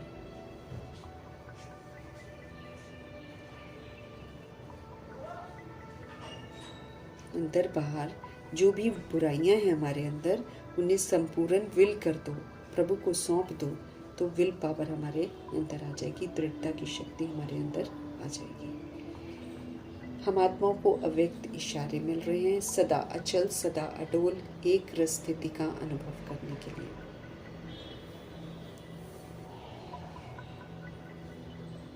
जब हम बुराइयों को दे देंगे ना बाबा को, संपूर्ण विल कर देंगे, सौंप देंगे, भगवान जी सब आपको सौंप दी, तो हमारे अंदर क्या आ जाएगी? विल पावर आ जाएगी। इच्छा शक्ति जो होती है ना, दृढ़ता, वो आ जाएगी। फिर उससे हम सब कुछ कर लेंगे। फिर हम कभी भी बुराई को यूज ही नहीं करेंगे। तो अव्यक्त इशारे हमको मिल रहे हैं सदा अचल सदा अडोल एक रस स्थिति का अनुभव करने के लिए। अभी अनुभवी बनकर औरों को भी अचल अडोल बनाओ। अनुभव कराने का समय चल रहा है। अभी खेल करने का समय तो समाप्त हो गया है। अब सदा समर्थ बनकर जो कमज़ोर आत्माएं हैं उनको समर्थ बनाओ। आप लोगों में निर्बलता के संस्कार होंगे तो दूसरों को भी निर्बल बना देंगे। ज्ञान की हर पॉइंट का अनुभवी बनने के लिए एकांत प्रिय बनो, एकाग्रता का अभ्यास बढ़ाओ। हमको अव्यक्त इशारे मिल रहे हैं सदा अचल सदा अडोल एक रस स्थिति का अनुभव करने के लिए। अभी अनुभवी बनो, औरों को भी अचल अडोल बनाओ। अनुभव कराने का समय चल रहा है ये। अभी खेल करने का समय समाप्त हो गया कि हम हारे खेलें, है ना, कभी हम हिले डुले, ऐसा नहीं करना है। तो हिलते रहे, ऐसे नहीं करना है। ये खेल करने का समय तो समाप्त हो गया। अब हमको ऑलवेज पावरफुल रहना है और ऑलवेज समर्थ बनकर हमें कमज़ोर आत्माओं को समर्थ बनाना है। हम समर्थ बनेंगे तो दूसरी सोल को भी समर्थ बनाएंगे। तो अब हमें सदा समर्थ रहना है। सदा समर्थ रहकर जो वीक सोल्स हैं, जो निर्बल आत्माएं हैं, उनको समर्थ बनाना है।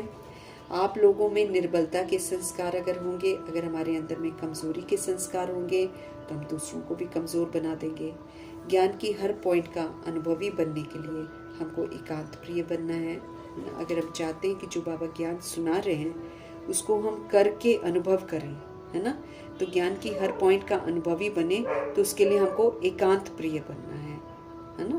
बाबा की यादों में, बाबा के एक की याद के अंत में हमको रहना है और फिर एकाग्रता का अभ्यास बढ़ाना है।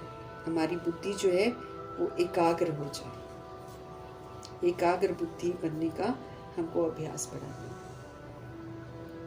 तो अभी अनुभवी बन, औरों को भी अचल अडोल बनाने का, अनुभव कराने का समय चल रहा है। अभी खेल करने का, गलतियां करने का, अलबेलेपन का समय समाप्त हो गया है। अब हमें सदा पावरफुल बनना है और जो वीक सोल्स हैं उनको भी एम्पावर करना है। आप लोगों में निर्बलता के संस्कार अगर होंगे, अगर मेरे में कमज़ोरी के संस्कार होंगे तो फिर हम दूसरों को भी कमज़ोर ही बनाएंगे। और ज्ञान की हर पॉइंट का अनुभवी बनने के लिए हमको क्या करना पड़ेगा? अब हमको एक के अंत में एकांत प्रिय बनना पड़ेगा, प्रभु के संग में रहना पड़ेगा और एकाग्रता का अभ्यास बढ़ाना। बुद्धि हमारी एक में एकाग्र हो जाए, तो ऐसे एकाग्रता का अभ्यास बढ़ाना पड़ेगा। तो हम क्या हो जाएंगे? अचल अडोल एक रस स्थिति का अनुभव करेंगे, दूसरों को भी करवाएंगे, क्योंकि ये अचल अडोल एक रस स्थिति हमारे लिए बहुत ज़रूरी है। क्योंकि जब चारों तरफ की हलचल होगी और चारों तरफ का हमला होगा तो उस समय जो सोल अचल अडोल एक रस स्थिति में रहेगी वही पास कहलाएगी, वही फुल पास होगी। क्योंकि अचल अडोल एक रस वही रहेगा जो इतनी सारी हलचल को देखकर बिंदी लगा देगा। जो फुल स्टॉप लगाएगा वो फुल पास हो जाएगा। तो इसलिए ये वाली अवस्था को हमको बनाना है। अनुभवी बनकर अनुभवी दूसरों को भी बनाना है। अब अलबेलेपन के खेल नहीं खेलने, बल्कि पावरफुल बनना है और सबको पावरफुल बनाना है। निर्बलता के संस्कार अगर मेरे में होंगे तो हम दूसरों को भी कमज़ोर ही बना देंगे। ज्ञान की हर पॉइंट का अनुभव करना है, मतलब उसको करके देखना है। जब करके देखते तभी अनुभव होता है। जो बाबा कहते हैं उसको जब हम करेंगे तो अनुभवी मूर्त बनेंगे।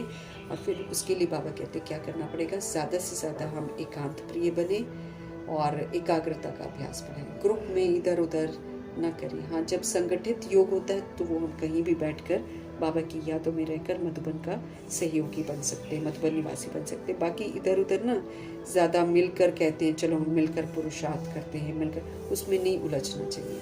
हमको एकांत प्रिय बनना है। देखो जैसे मम्मा बाबा लोग भी जब मुरली चला रहे हैं तो इकट्ठे सब हो रहे हैं, उसके बाद सब अपना अपना पुरुषार्थ करते थे।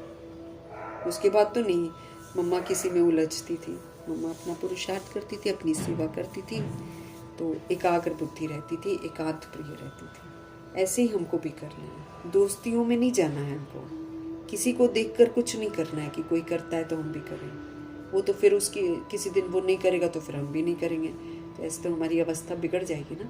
इसलिए बाबा ध्यान खिंचवा रहे हैं हम आत्माओं का कि एकांत प्रिय बनो और एकाग्रता को बढ़ाओ। मीठे मीठे प्यारे प्यारे शिव पिता परमात्मा जी का शिक्षाओं के लिए उनका धन्यवाद करेंगे। ब्रह्मा माँ का धन्यवाद करेंगे, जगदम्बा माँ का धन्यवाद, गुलजार दादी जी का धन्यवाद, अष्टरत्नों का धन्यवाद, नवग्रहों का धन्यवाद, एडवांस पार्टी की सारी सोल्स का धन्यवाद, बची हुई जितनी भी आत्माएं हैं सबका धन्यवाद। 5 तत्वों का धन्यवाद, ब्रह्मा का धन्यवाद, प्रकृति का धन्यवाद, माया का धन्यवाद, यमदूत का धन्यवाद, करोड़ों की आबादी का धन्यवाद, साधनों का धन्यवाद, साधन बनाने वालों का धन्यवाद, साथ में रहने वाले सोल्स का धन्यवाद, सहयोगी आत्मा का धन्यवाद।